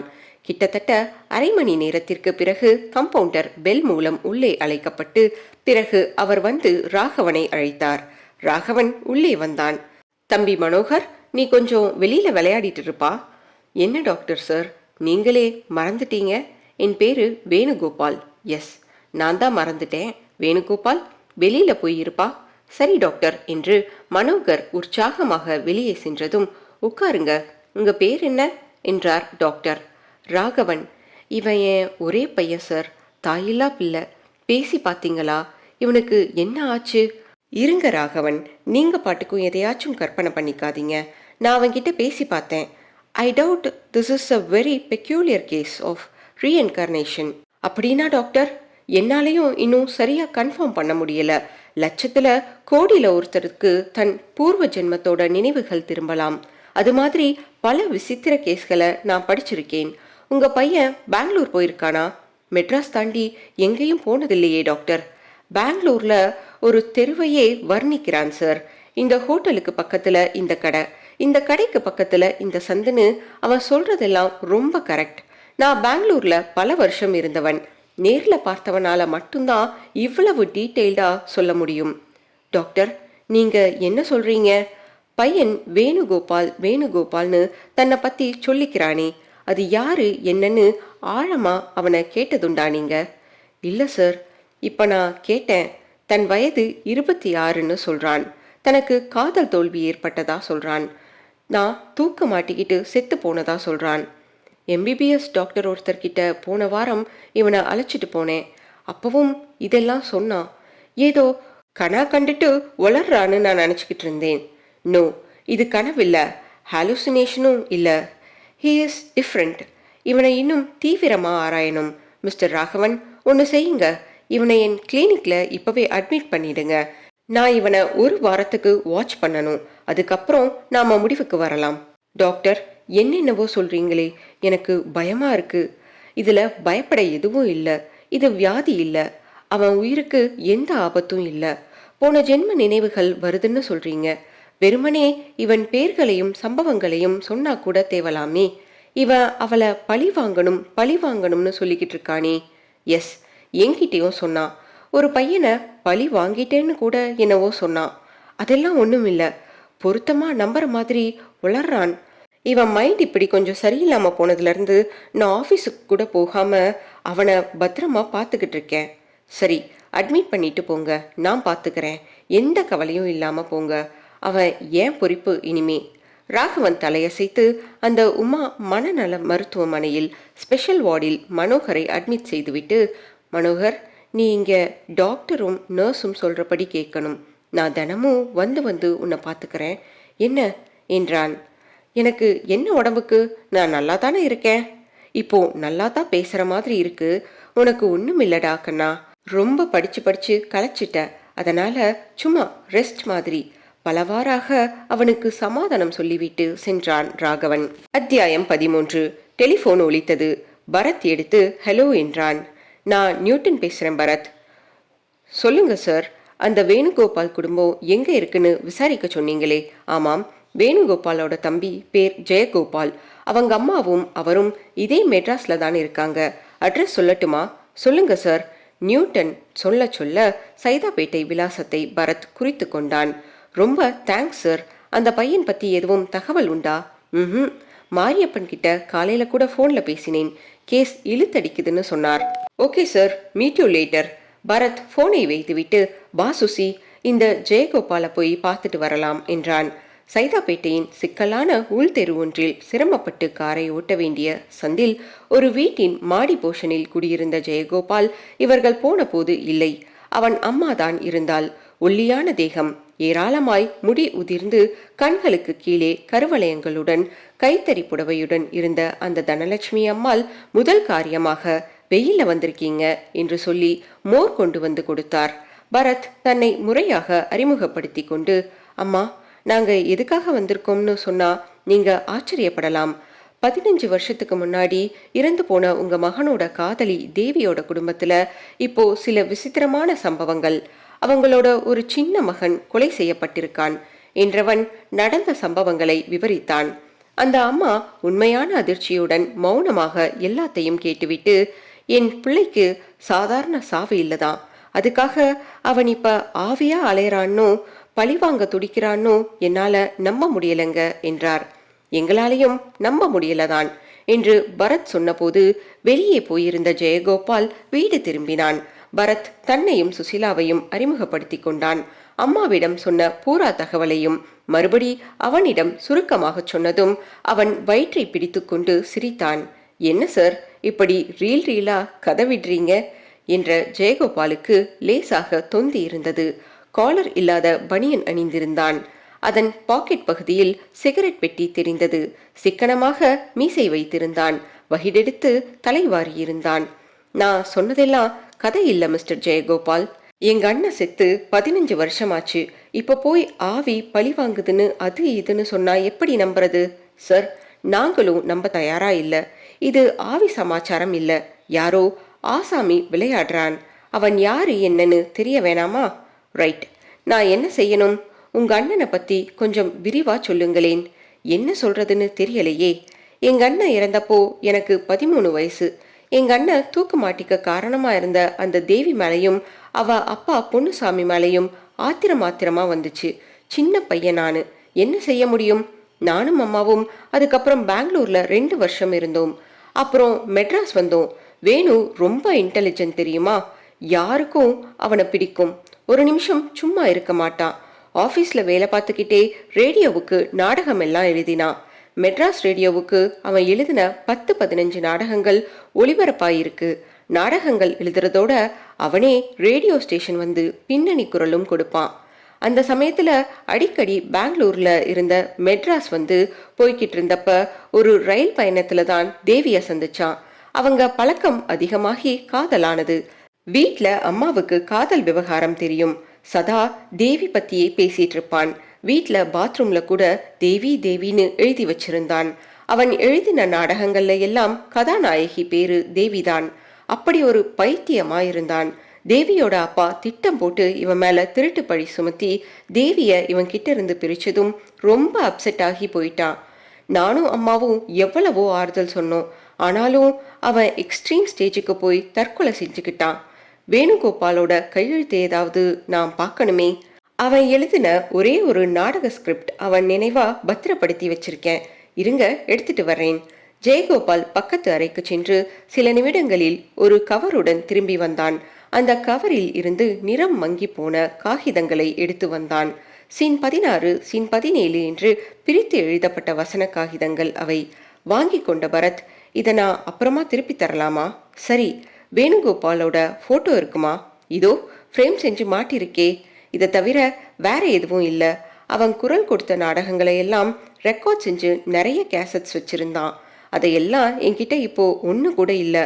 அவனோட ஃப்ரெண்ட்ஸ் பெங்களூர்ல இருந்தப்பவே யார் யாரோ வந்து வாங்கிட்டு போயிட்டாங்கன்னு நினைக்கிறேன். ஐசி. ஜெயகோபால், நீங்க உங்களை பத்தி எதுவுமே சொல்லலையே. நீங்க என்ன செஞ்சுக்கிட்டு இருக்கீங்க? நான் டப்பிங் ஆர்டிஸ்டா இருக்கேன் சினிமால. கிட்டத்தட்ட 60 தமிழ் தெலுங்கு படங்கள்ல கதாநாயகர்களுக்கு பின்னணி குரல் கொடுத்திருக்கேன். இப்ப கொஞ்ச நாளா தான் எங்களை மாதிரி ஆர்டிஸ்டையும் மதிச்சு டைட்டில்ல பேர் போடுறாங்க. புறப்படுறதுக்கு முன்னாடி இன்னும் ஒரே ஒரு கேள்வி. எத்தனை கேள்வி வேணும்னாலும் கேளுங்க. இதே மெட்ராஸ்ல தான் தேவி இருக்கிறது உங்களுக்கு தெரியுமா? தெரியுமே. சந்திச்சிருக்கீங்களா? ரோட்ல ஒரு தடவை கார்ல போனதை எதேச்சையா பார்த்ததுண்டு. எங்க வீடுன்னு கூட தெரியாது. தெரிஞ்சுக்க ஆர்வப்படல. பரத் கைகூப்பி எழ சுசிலா டேப்பை அணைத்து கொண்டு எழுந்தாள். இருவரும் படிகளில் இறங்கி சந்து பூரா எருமை மாடுகள் செய்திருந்த சாணரகலையை மிதிக்காமல் நடந்து தங்கள் காருக்கு வந்து புறப்பட்டார்கள். என்ன நினைக்கிற சுசி? எதை பத்தி? ஜெயகோபால பத்தி. கொஞ்சம் தொந்திய குறைச்சா போதும், ட்ரிம் ஆயிடுவான். நான் கேட்டது அவன் கேரக்டர் பத்தி. பேசுற வரைக்கும் பொய் எதுவும் இருக்கிற மாதிரி தெரியல. எனக்கு லேசா தெரியுது. ஒரு டப்பிங் ஆர்டிஸ்ட். நடிகருக்கு நடிகர் தன் குரலை வித்தியாசப்படுத்திக்கிட்டு பேசியாகணும் சுசி. போச்சு. இவனை சந்தேகப்பட ஆரம்பிச்சாச்சா? Why not? தான் அண்ணன் குரலை நல்லா தெரிஞ்சிருக்கும். அதனால சுலபமா இவனால பேச முடியும், மிரட்ட முடியும். உடனே முடிவுக்கு வராதீங்க பரத், ஆனா உடனே சந்தேகப்படுறது தப்பில்ல என்ற பரத் ஏஜென்சி வந்ததும் நியூட்டனுக்கு ஃபோன் செய்து, ஹலோ சார், அந்த அட்ரஸ்ல போய் 2 பேரையும் சந்திச்சு பேசினேன். ஏதாச்சும் புது தகவல்? 1 2 உண்டு. இந்த ஜெயகோபால நீங்க ஒரு திறமையான கான்ஸ்டபிள மஃப்டியில அனுப்பி ஒரு 4 நாளைக்கு கண்காணிச்சு இவன் நடவடிக்கைய எங்க போறான் எங்க வர்றாங்கிற விவரங்களை எனக்கு தரணுமே. தந்துட்டா போச்சு. தேங்க்யூ சார் என்று வைத்தான் பரத். பரத் தேவி வீட்டு போன்ல டேப் இணைக்கிறது நல்லதுன்னு நினைக்கிறேன். அந்த ஆவி மறுபடி போன் செய்யலாம். எஸ், செஞ்சிடலாம் என்றான் பரத். அத்தியாயம் 14. சார், உங்களுக்கு போன் என்றான் பியூன். எழுதி கொண்டிருந்த லெட்ஜரை நகர்த்தி பேனாவை மூடி வைத்துவிட்டு எழுந்து சென்று மற்றொரு மேஜையில் இருந்த ரிசீவரை எடுத்துக்கொண்டான் ராகவன். ஹலோ, ராகவன் பேசுறேன். வணக்கம் சார், நான் உமா மனநல மருத்துவமனையிலிருந்து உதவி டாக்டர் குபேந்திரன் பேசுறேன். உங்க பையன் மனோகர் உங்க வீட்டுக்கு வந்தானா? ஏன் வீட்டுக்கா? வர வாய்ப்பில்லையே. என்ன சார் இப்படி கேக்குறீங்க? அவனோட ஸ்பெஷல் ரூம்ல காணல. 3 மணி நேரமா உங்க பையனை தேடிட்டு இருக்கோம். கிளினிக் பூரா பார்த்தாச்சு. அதான் அவங்கள பார்க்க புறப்பட்டு வந்தானான்னு கேட்கலாம்னு.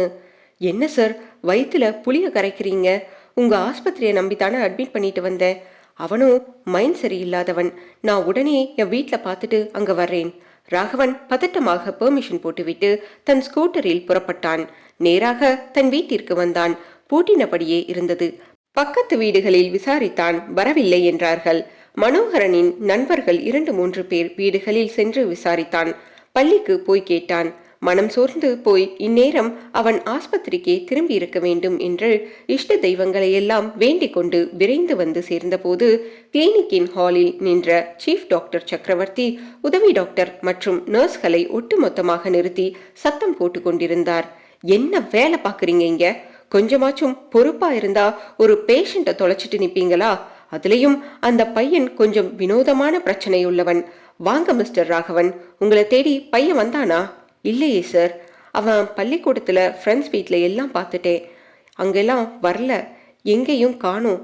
எனக்கு ரொம்பவும் கவலையா இருக்கு டாக்டர். வரி பண்ணிக்காதீங்க, ஆளுங்களை விட்டு 4 பக்கமும் தேட சொல்லியிருக்கேன்.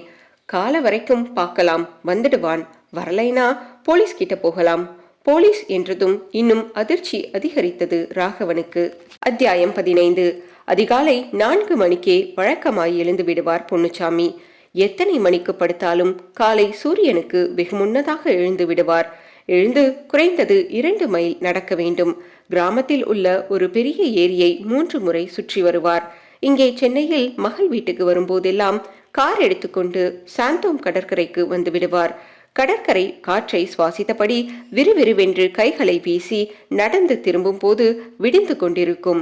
7 மணிக்கெல்லாம் பண்ணை வீட்டுக்கே திரும்பி விடுவார். இன்றும் அப்படித்தான். காலையில் கார் எடுத்து கொண்டு போனவரை மணி 7:30 இன்னும் காணவில்லை என்று தேவி கேள்விப்பட்டு ஜோதிராமனை எழுப்பி சொன்னாள். அவர் என்ன சின்ன குழந்தையா? போனவருக்கு வர தெரியாதா என்று சிடுசிடுத்தான் ஜோதிராமன். பையன் கொலை செய்யப்பட்டதிலிருந்தே அவன் எல்லோரிடமும் எல்லாவற்றுக்கும் எரிந்துதான் விழுகிறான். இவரிடம் சொன்னால் நடக்காது என்று முடிவு செய்து தேவி இப்போதுதான் குளித்துவிட்டு பூஜை அறையில் கண்மூடி நின்று கொண்டிருந்த மூர்த்தியிடம் வந்தாள். தம்பி, 7 மணிக்குள்ள வாக்கிங் முடிச்சுட்டு திரும்பிடுவாரு அப்பா. இன்னும் காணோம். இன்னும் டிரைவரும் வரல. அவரை எழுப்பினா சிடுசிடுங்கிறாரு. நீங்க வண்டி எடுத்துக்கிட்டு போய். அவளை வாக்கியத்தை முடிக்க விடாமல் டெலிபோன் ஒலித்தது. சென்று எடுத்து தன் போன் நம்பரை சொன்னாள். அம்பாசிடர் DSQ 6948 உங்க வண்டிதானே மேடம்? ஆமா என்றாள் பதட்டமாக. அதில் வந்த ஒரு பெரியவர், உங்களுக்கு என்ன வேணும்? என் அப்பா வாக்கிங் போறதுக்காக சாந்தோம் பீச்சுக்கு போனாரு. என்ன ஆச்சுங்க? சீக்கிரம் சொல்லுங்க. Sorry madam, we have a very bad news for you. இங்க கடற்கரையில காருக்கு பக்கத்துல அவரை கொலை செஞ்சிருக்காங்க. ஆம்பளைங்களை அழைச்சிட்டு கொஞ்சம் வந்து அடையாளம் காட்டுங்க. அதுக்கப்புறம்தான் போஸ்ட்மார்ட்டத்துக்கு அனுப்ப முடியும். இங்க சர்ச்சுக்கு பக்கத்துல சீக்கிரம் வாங்க. தேவிக்கு மயக்கமே வந்தது. சற்று நேரத்தில் ஜோதிராமன், மூர்த்தி, தேவி மூவரும் பரபரப்பாக புறப்பட்டு வந்து சேர்ந்தார்கள். கடற்கரையோரத்தில் மணலில் கிடந்த பொன்னுச்சாமியின் விழிகள் லேசாக பிதுங்கி இருந்தன. இன்ஸ்பெக்டர் சொன்னார், கழுத்துல நைலான் கயிறு போட்டு இறுக்கி கொண்டிருக்கான். சட்ட பாக்கெட்ல இந்த லெட்டர் இருந்துச்சு, தொடாம படிங்க. யார் இந்த வேணுகோபால் என்று அந்த கடிதத்தின் 2 எதிரெதிரே முனைகளை பிடித்து காட்ட, என் அருமை காதலியே தேவி, உன்னை என்னிடமிருந்து சதி செய்து பிரித்த உன் அப்பாவுக்கு தீர்ப்பு வழங்கிவிட்டேன். இன்னும் காரியங்கள் பாக்கி இருக்கின்றன. உங்களை எல்லாம் பழி வாங்குவதற்காகவே மீண்டும் பிறந்து வந்தேன் கண்ணே. காத்திரு, விரைவில் சந்திக்கிறேன். வேணுகோபால் என்று எழுதப்பட்டிருந்தது. தேவி தன் கணவனின் கையை கெட்டியாக பிடித்துக்கொண்டு, என்னங்க, இதுவும் வேணுவோட கையெழுத்து தான்.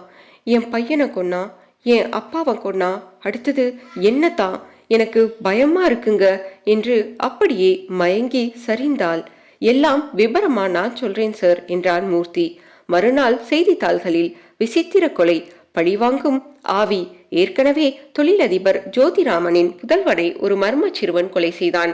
அதே சிறுவன் இப்போது அதே குடும்பத்தில் ஜோதிராமனின் மாமனார் பொன்னுச்சாமியை கொலை செய்திருக்கிறான்.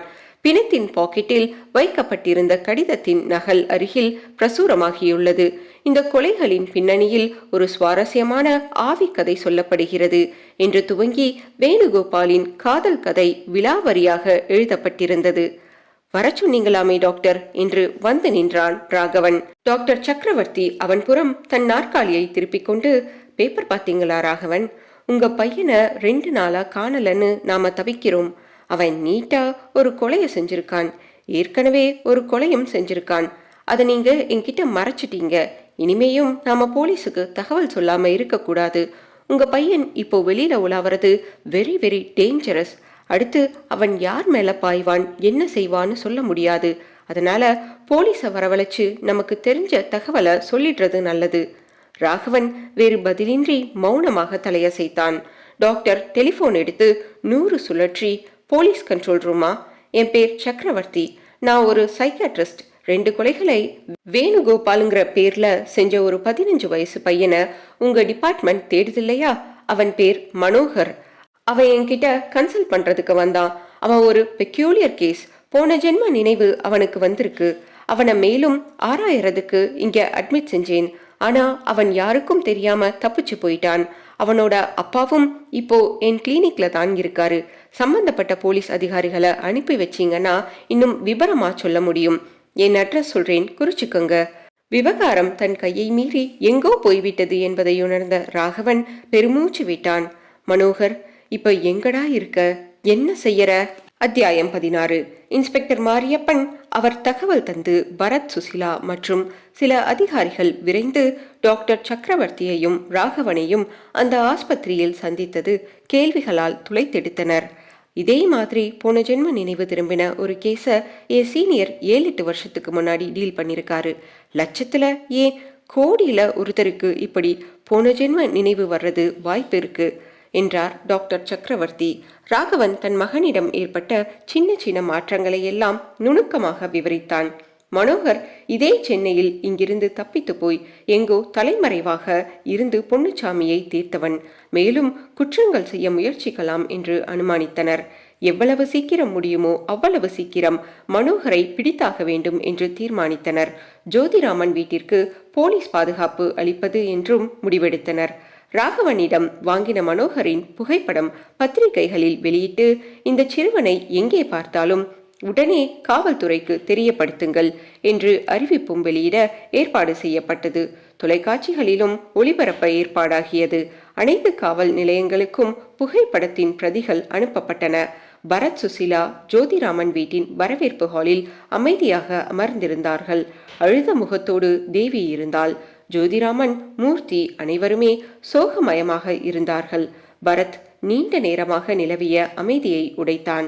சார், உங்க மாமனாரு எங்களை தேடி வந்து இந்த கேஸை ஒப்படைக்கிறப்போ இது ஆவி வேலையா இல்ல ஆசாமி வேலையான்னு கண்டுபிடிக்க சொன்னப்ப எங்களுக்கு சிரிப்பு தான் வந்துச்சு. ஒரு ஈடுபாடு வராம தான் இறங்கினோம். உங்க பையன் பலியானதும் சீரியஸ் ஆனோம். அப்பவும் இது யாரோ ஒருத்தன் நடத்துற லீலை தான்னு நம்பினோம்.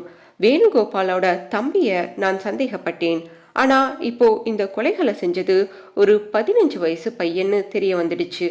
அவன் போன ஜென்மத்துல அந்த வேணுகோபால்னு சொல்ற விஷயத்த நம்ப சிரமமா இருந்தாலும் மருத்துவ சாத்தியம் இருக்கிறதா தெரியுது. 2வது, அவனோட நடவடிக்கைகளும் அதை உறுதி செய்யுது. இந்த நிலைமையில அந்த பையனை கண்டுபிடிக்கிறதுல போலீஸ் படு தீவிரமா இறங்கிட்டாங்க. உங்களுக்கும் நல்ல பாதுகாப்பு கொடுத்திருக்காங்க.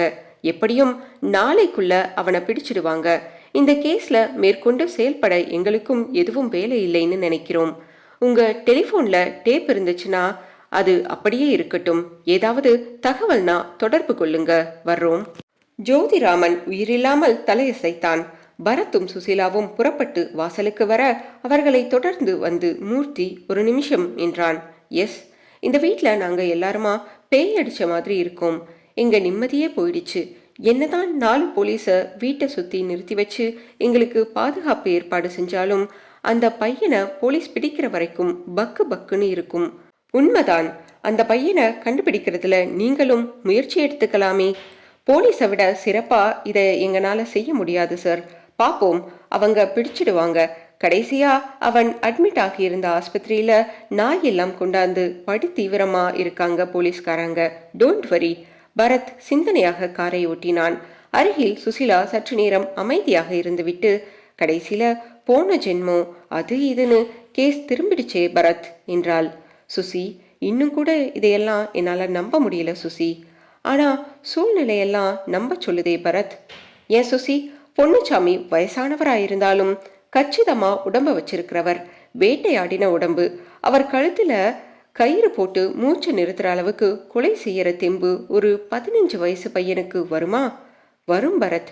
ஏன்னா அந்த சமயத்துல அவன் மனோகரா செயல்படல. பாதிக்கப்பட்ட வேணுகோபாலா பழி வாங்குற வெறியோட இருக்கிற சூழ்நிலையில ஒரு வாலிபனோட பலம் வந்து புகுந்துடும். அப்படித்தான் டாக்டரும் சொல்றாரு, போலீஸும் சொல்லுது. என்னால அத அறிவுபூர்வமா ஒத்துக்க முடியல சுசி.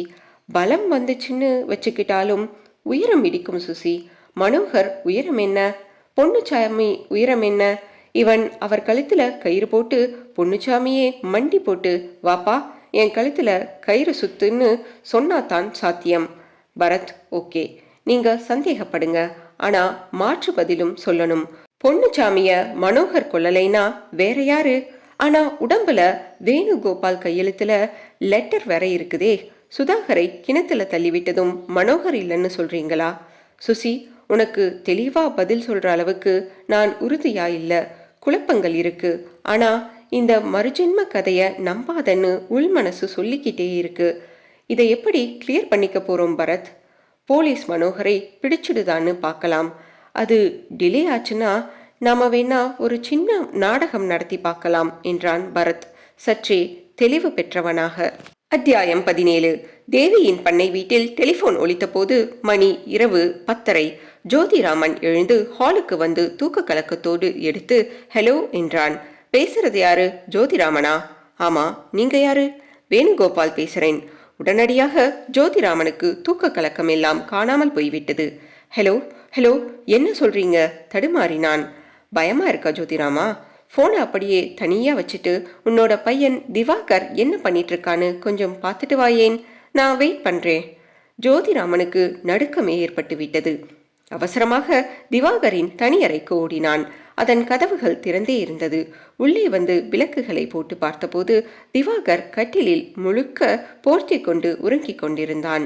ஜோதிராமன் நெருங்கி திவாகர் என்று அழைத்து போர்வையை விளக்க தலையணையும் போர்வையும் பையன் போல அமைத்து வைக்கப்பட்டிருந்தது. கூடவே ஒரு துண்டு சீட்டும் தலையணை மேல் குண்டூசியால் குத்தி வைக்கப்பட்டிருந்தது. அதில் நீ நம்பிக்கொண்டிருக்கும் போலீஸ் காவலையும் மீறி என்னால் செயல்பட முடியும் என்று காட்டுவதற்காக உன் பையனை நான் தான் கடத்தி வந்திருக்கிறேன். மற்ற விவரங்களுக்கு டெலிபோனில் பேச்சை தொடரவும். வேணுகோபால். வியர்த்த முகத்துடன் மூர்த்தி, தேவி என்று கத்தி அவர்களை எழுப்பிவிட்டு ஜோதிராமன் டெலிபோனை அடைந்தான். ஹலோ ஹலோ என்று மூச்சிரைத்தான். மாடிப்படிகளில் பதட்டமாக தேவியும் தன் அறையில் இருந்து வந்த மூர்த்தியும் இறங்கி வந்தார்கள். ஹலோ, ஜோதிராமன் திவாகர் இருக்கானா? இல்ல, ப்ளீஸ் அவனை எதுவும் செஞ்சிடாத, என்கிட்ட ஒப்படைச்சிடு. அதேபடி என் காதலிய ஏண்டா நீ கொத்திக்கிட்டு போன? உன் மாமனார் என் மேல திருட்டு பட்டம் கட்டி ஜெயிலுக்கு அனுப்பிச்சானே, தூக்கு மாட்டி செத்தனே, அதுக்கெல்லாம் பதில் வேணாமா? அதான் ஏற்கனவே என் ஒரு பையனையும் என் மாமனாரையும் கொன்னு பழி தீர்த்துக்கிட்டியே. எங்களை விட்டுடு, என் பையனை விட்டுடுப்பா. உனக்கு வேற என்ன வேணும்னாலும் கேளு. போன ஜென்மத்துல நான் வேணுகோபால். அப்ப ஏற்பட்ட அவமானத்துக்காகத்தான் இப்ப நான் பழி வாங்கிட்டு இருக்கேன். ஆனா இந்த ஜென்ம வாழ்க்கைன்னு ஒண்ணு இருக்கே, அத வாழ்ந்தாகணுமே. இந்த ஜென்மத்துல என் பேர் மனோகர். எனக்கு பெரிய கம்ப்யூட்டர் இன்ஜினியர் ஆகணும்னு ஆசை. ஆனா போலீஸ் என்னை தேடிக்கிட்டு இருக்குது. அதனால நான் இங்கிருந்து காணாம எங்கேயாவது போயிட போறேன். ரொம்ப சந்தோஷம். என் பையனை ஒப்படைச்சிட்டு போயிடுப்பா. உனக்கு கோடி புண்ணியம். நான் தப்பிச்சு போய் ரகசியமா வாழணும்னா நிறைய பணம் வேணும். என்கிட்ட அது இல்லையே. நான் வேணும்னா தர்றேன்பா. எவ்வளவு தருவ? 1,00,000 ரூபாய் தரேன். எங்காவது போயிடு. பத்தாதுன்னு நினைக்கிறேன். 5,00,000 தரியா? பணத்தை வாங்கிட்டு உன் பையனை ஒப்படைச்சிடுறேன். நான் வேற மாநிலத்துக்கு ஓடி போறேன். என்ன சொல்ற? தரேன், தந்துடுறேன். எப்ப தருவ? நாளைக்கு ராத்திரிக்குள்ள ரெடி செஞ்சிடுவியா பணத்தை? முடியும். சரி, ரெடி பண்ணி வை. எங்க எப்படி கொண்டாந்து தரணும்னு நாளைக்கு நான் ஃபோன் செய்யறேன்.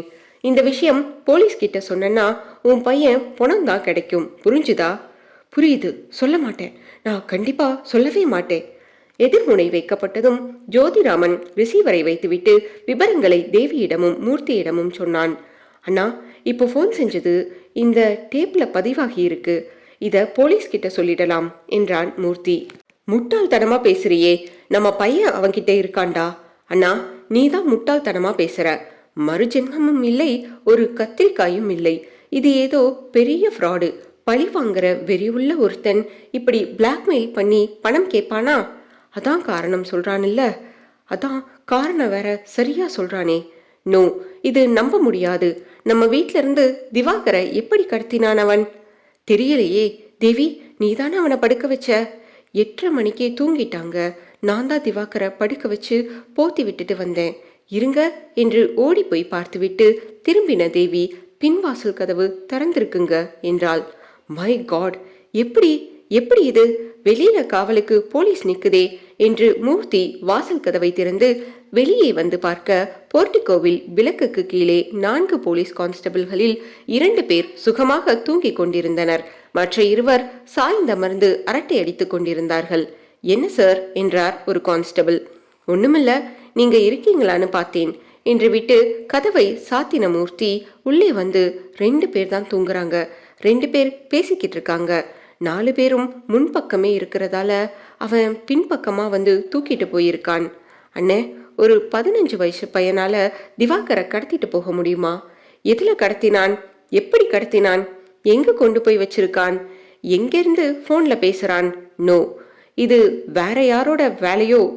போனை நம்ப வேண்டாம். பணத்தை எடுத்து கொடுத்து ஏமாற வேண்டாம். போலீஸ் கிட்ட சொல்லிடலாம். போலீஸ்ல சொன்னா திவாகரை கொன்னுடுவான் மூர்த்தி. அவன் சின்ன பையனோ பெரிய ஆசாமியோ என்ன சதியோ எனக்கு அதெல்லாம் தெரியாது. இப்ப எனக்கு பையன்தான் முக்கியம். அவன் கொலைக்கு அஞ்சறவன் இல்ல. ஏற்கனவே 2 பேரை இழந்துட்டோம். போலீஸ்ல சொல்றது நல்லதில்ல மூர்த்தி என்றான் ஜோதிராமன். ஐயோ, 2 பிள்ளையில 1 போச்சு. இவனையும் தொலைச்சிடாதீங்க. எனக்கு இவன் வேணும், திவாகர் வேணும். பணத்தை பத்தி கவலை இல்லை என்று அழத் துவங்கினாள் தேவி. மூர்த்தி சற்று யோசித்து, சரி, போலீஸ் வேணா, பரத்கிட்டையாவது தெரிவிச்சு அட்வைஸ் கேட்கலாம். நாம முடிவெடுக்கிறது எனக்கு எப்படி பார்த்தாலும் சரியா படல என்றான். சரி, பரத்துக்கு சொல்லலாம். அவரையும் போலீஸுக்கு சொல்ல வேணாம்னு சொல்லிடலாம் என்றான் ஜோதிராமன். மூர்த்தி போன் எடுத்து பரத்தின் வீட்டு எண்ணை சுழற்றி, ஹலோ, இந்த நேரத்துக்கு தொந்தரவு செய்யறதுக்கு முதல்ல சாரி. நான் பண்ண வீட்ல இருந்து மூர்த்தி பேசுறேன் சார். சொல்லுங்க, பரவாயில்ல. என்ன என்றான் பரத். கொஞ்சம் இப்பவே புறப்பட்டு வாங்க சார். இங்க சில குழப்பங்கள் நடந்து போச்சு. எங்களுக்கு என்ன செய்யறதுன்னு தெரியல. சிரமம் பார்க்காம வர்றீங்களா? விபரமா நேர்ல சொல்றோம். அடுத்த 3/4 மணி நேரத்தில் காரில் வந்திறங்கினான் பரத்.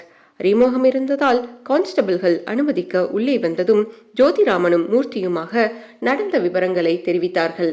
கேசட்டை ரிவர்ஸ் செய்து அந்த டெலிபோன் உரையாடலை கவனமாக கேட்டான் பரத். அதன் பிறகு திரும்பி தேவியை பார்த்தான். இந்த குரல் வேணுகோபாலோட குரல் மாதிரியே இருக்கா? கிட்டத்தட்ட அப்படித்தான் இருக்கு என்றாள் தேவி. முதல்ல உங்களுக்கு போன் வந்தப்ப பேசின குரல் இதே மாதிரி தான் இருந்துச்சா? ஆமா. திவாகர் எந்த ரூம்ல படுத்திருந்தான்? காமிங்க. எல்லோருமாக சென்றார்கள். பரத் எல்லா விளக்குகளையும் போட சொல்லி கட்டிலில் அருகில் கீழே தரையில் என்று உன்னிப்பாக ஆராய்ந்தான். அந்த துண்டு சீட்டை கையில் எடுத்து பார்த்தான். ஏற்கனவே காரில் வைக்கப்பட்ட சீட்டிலும் பொன்னுசாமி சட்டை பாக்கெட்டில் வைக்கப்பட்ட சீட்டிலும் அதே கையெழுத்துதான். இந்த கையெழுத்துக்கள் வேணுகோபாலின் ஸ்கிரிப்டில் உள்ள கையெழுத்து போலவே கிட்டத்தட்ட உள்ளனவேயொழிய இரண்டும் ஒன்றல்ல என்று ஏற்கனவே லெபார்டரியில் சொல்லிவிட்டார்கள். அந்த சீட்டை திருப்பி பின்பக்கம் பார்த்தான். அது எங்கும் கிடைக்கும் சாதாரண வெள்ளை காகிதம். அடுத்து வீட்டில் திறந்திருந்த பின்வாசலுக்கு வந்தான். அதன் தாழ்பாலை ஆராய்ந்தான். அது பெயர்க்கப்படவோ உடைக்கப்படவோ இல்லை, நல்ல நிலையில் இருந்தது. இந்த கதவு இப்படியே திறந்துதான் இருந்துச்சா? இல்ல, சாத்தி இருந்துச்சு. ஆனா தாழ்பால் போடப்படல. பரத் நிமிர்ந்து பார்த்தான். நிலைக்கு மேலே 2 கம்பிகள் ஓடி வெண்டிலேட்டர் போல நீல செவ்வக திறப்பு இருந்தது.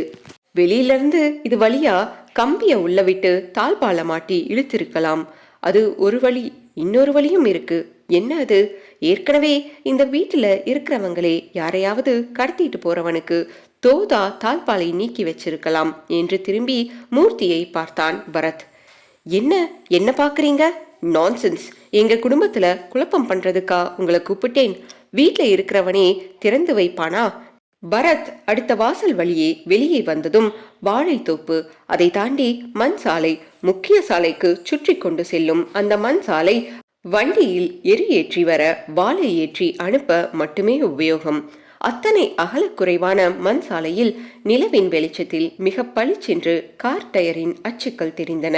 பரத் குந்தி அமர்ந்து அந்த அச்சுக்களை கவனித்தான். மேலே எந்த குறுக்கீடும் இல்லாத மிக புதிய அச்சுக்கள். அந்த டயர் மார்க் அம்பாஸ்டர் காரின் டயர் மார்க். ஜோதிராமன், இங்கே பாத்தீங்களா? இந்த இடத்துல மெயின் ரோட்ல இருந்து வந்து சைலண்டா ஒரு கார் காத்திருந்துக்கிட்டு ரிவர்ஸ்லயே போய் மெயின் ரோட்ல சேர்ந்திருக்கு. இது அம்பாஸ்டர் வண்டியோட டயர் அச்சு. ஸோ இதுல தான் உங்க பையன் கடத்தப்பட்டிருக்கணும். 15 வயசு மனோகர் கார் ஓட்டிட்டு வந்தானோ, அவன்தான் போன்ல பேசினானோ, இனிமேயும் நாம நம்ப வேண்டியதில்லை. இது வேற யாரோ செய்யற சதி. யார் செய்யறாங்க, ஏன் செய்யறாங்கன்னு பார்த்துடலாம். மீண்டும் வீட்டிற்குள் வந்தார்கள்.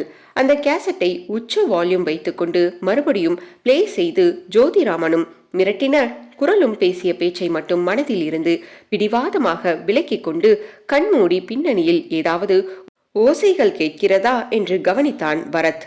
வாகனங்களின் சத்தங்கள் கேட்டன. மிக மிக சன்னமாக, எதுவுமே புரியாமல் யாரோ பேசுவது தெளிவின்றி கேட்டது. ரிவர்ஸ் செய்து பலமுறை கேட்டும் தெளிவாக அந்த பேச்சு குரலை புரிந்து கொள்ள முடியவில்லை. அந்த கேசட்டை நான் எடுத்துட்டு போறேன். சினிமா சாங்ஸ் ரெக்கார்ட் பண்ற தியேட்டர்ல போட்டு கேட்டா பெருசா கேட்கலாம். அது இப்ப முடியாது. நாளைக்கு காலையில நான் அந்த வேலையை பார்த்துக்கிறேன். ஏதாச்சும் இதுல க்ளூ கிடைக்குதான்னு பார்க்கலாம்.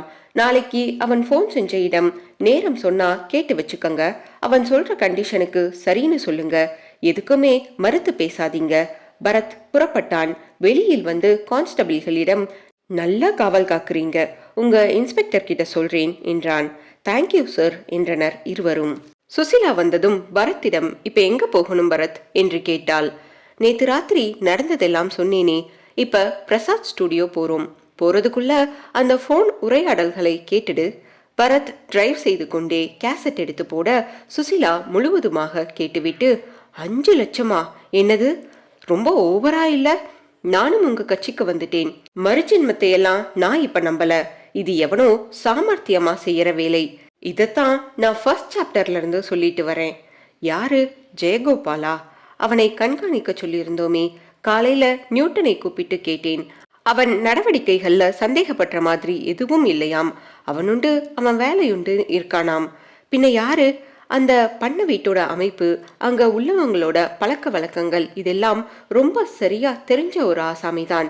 வீட்டுக்கு பின்னாடி மண்பாதை இருக்கிறது, வீட்டுக்கு பின்வாசல் இருக்கிறது, திவாகர் தனி அறையில தூங்குறது, பொன்னுச்சாமி அதிகாலையில பீச் வாக்கிங் போறது, இதெல்லாம் ரொம்ப நல்லா தெரிஞ்சுக்கிட்டு தான் எதிரி செயல்பட்டிருக்கான். இதெல்லாம் அவனுக்கு எப்படி தெரியும்? பரத், ஒருவேளை மூர்த்தியே இதெல்லாம் பின்னாடி இருந்து நடத்துறானோ? இருக்கலாம். ஜோதிராமனே கூட இருக்கலாம். ஆனா காரணம் புரியலையே. வேணுகோபால் பழிவாங்கல், இதெல்லாம் இனி நம்ப முடியாது. பிரசாத் ஸ்டுடியோவில் வந்து ரெக்கார்டிங் தியேட்டர் வந்தார்கள். அதன் மேனேஜர் அறைக்கு வந்து விசிட்டிங் கார்டு கொடுத்து தன்னை அறிமுகப்படுத்தி கொண்டான் பரத். பின்னர் அவனுக்கு தேவையான உதவியை கேட்டவுடன் கம் வித் மீ என்று அழைத்து சென்றான்.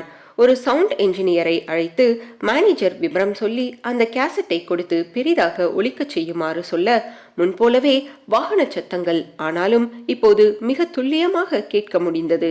யாரோ பேசுவது போல கேட்டதை இப்போது அந்த பேச்சை தெளிவாகவே கேட்க முடிந்தது. ஆகவே வாக்காளர்களே, நான் உங்களை மன்றாடி கேட்டுக்கொள்கிறேன், இந்த மூன்றாவது சுயேட்சையான என்னை ஆதரியுங்கள். கட்சிக்காரர்களை நம்பாதீர்கள். எந்த கட்சி ஆட்சிக்கு வந்தாலும் தவறுகள் செய்யும். சுயேட்சைகள் அப்படியல்ல. இந்த வடசென்னை தொகுதி பாராளுமன்ற தேர்தலில் நான் வெற்றி பெற்றால் நம் தொகுதி மக்களுக்காக போராடுவேன். பெரியோர்களே, தாய்மார்களே, மறக்காமல் உங்கள் ஓட்டுக்களை என் கத்திரிக்கோள் சின்னத்தில் போடுங்கள். வாவ் என்றான் பரத். கேசட்டை பெற்றுக்கொண்டு நன்றி சொல்லிவிட்டு சுசிலாவை இழுத்து கொண்டு புறப்பட்டான். சுசி, வடசென்னை தொகுதிக்கு போய் கத்திரிக்கோள் சின்னத்துல நிக்கிற சுயேட்சை வேட்பாளர் யாருன்னு விசாரிக்கணும். அவர் நேற்று ராத்திரி 10:30 மணிக்கு எந்த இடத்துல மீட்டிங் போட்டு பேசினார்னு தெரிஞ்சுக்கணும். அங்கிருந்து பக்கத்துல தான் நம்ம சதிகாரனோட இருப்பிடம். வடசென்னைக்கு விரைந்தார்கள். நிறைய பேருக்கு கத்திரிக்கோள் சின்னம் ஒன்று போட்டி போடுவதே தெரியவில்லை. ஒரு கட்சி அலுவலகம் சென்று மாதிரி ஓட்டுச்சீட்டு கேட்டு பெற்று பார்த்தான் பரத். அதில் கத்திரிக்கோள் சின்னம் இருந்தது. எதிரே மணிவண்ணன் என்று பெயர் இருந்தது.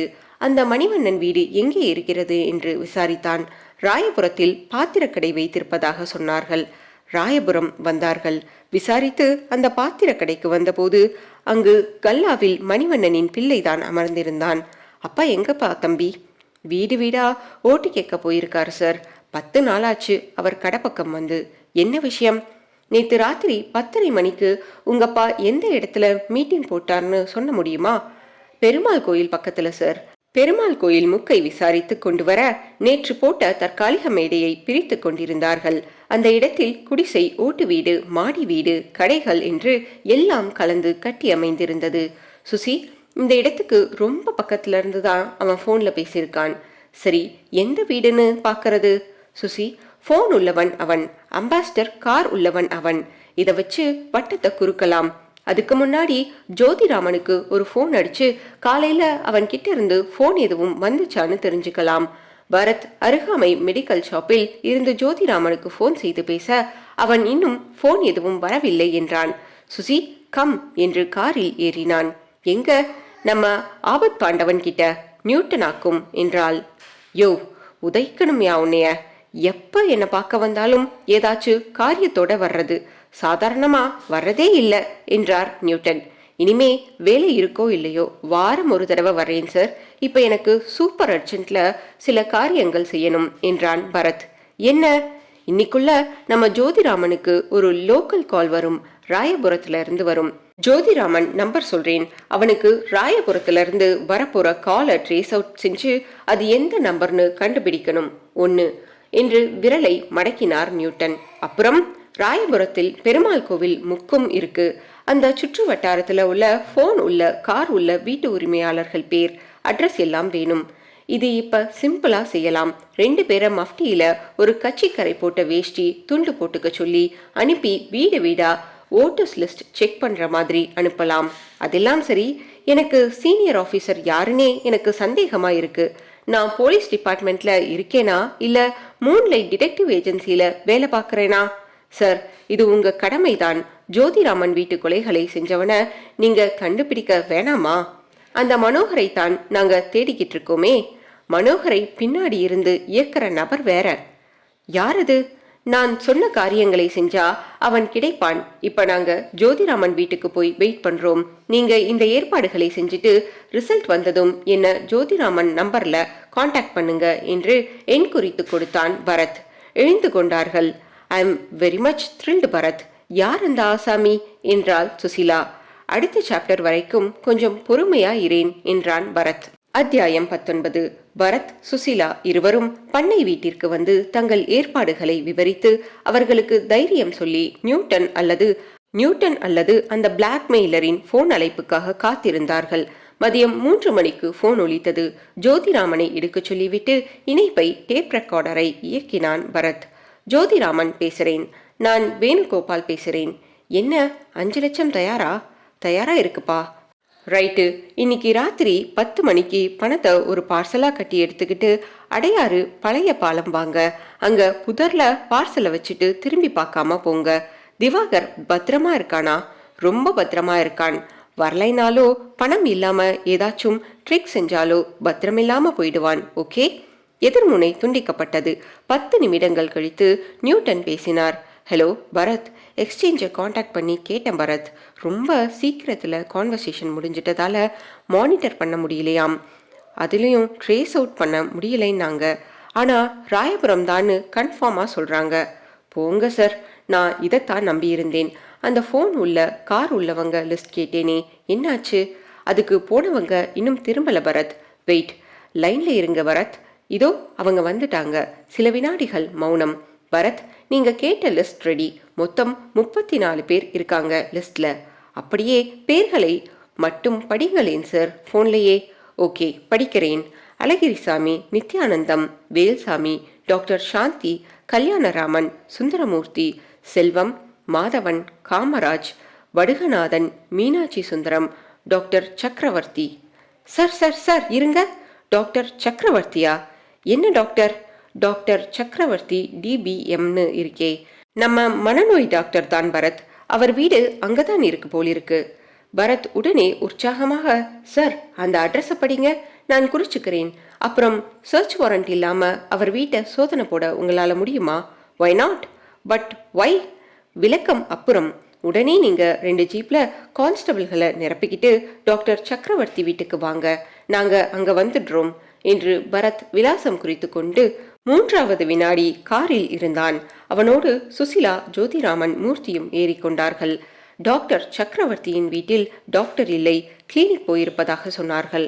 ஆனாலும் போலீஸ் படை அந்த வீட்டை முழுக்க சோதனை போட்டபோது ஒரு அறையில் மனோகர் உறங்கிக் கொண்டிருந்தான், மயக்க உறக்கத்தில்.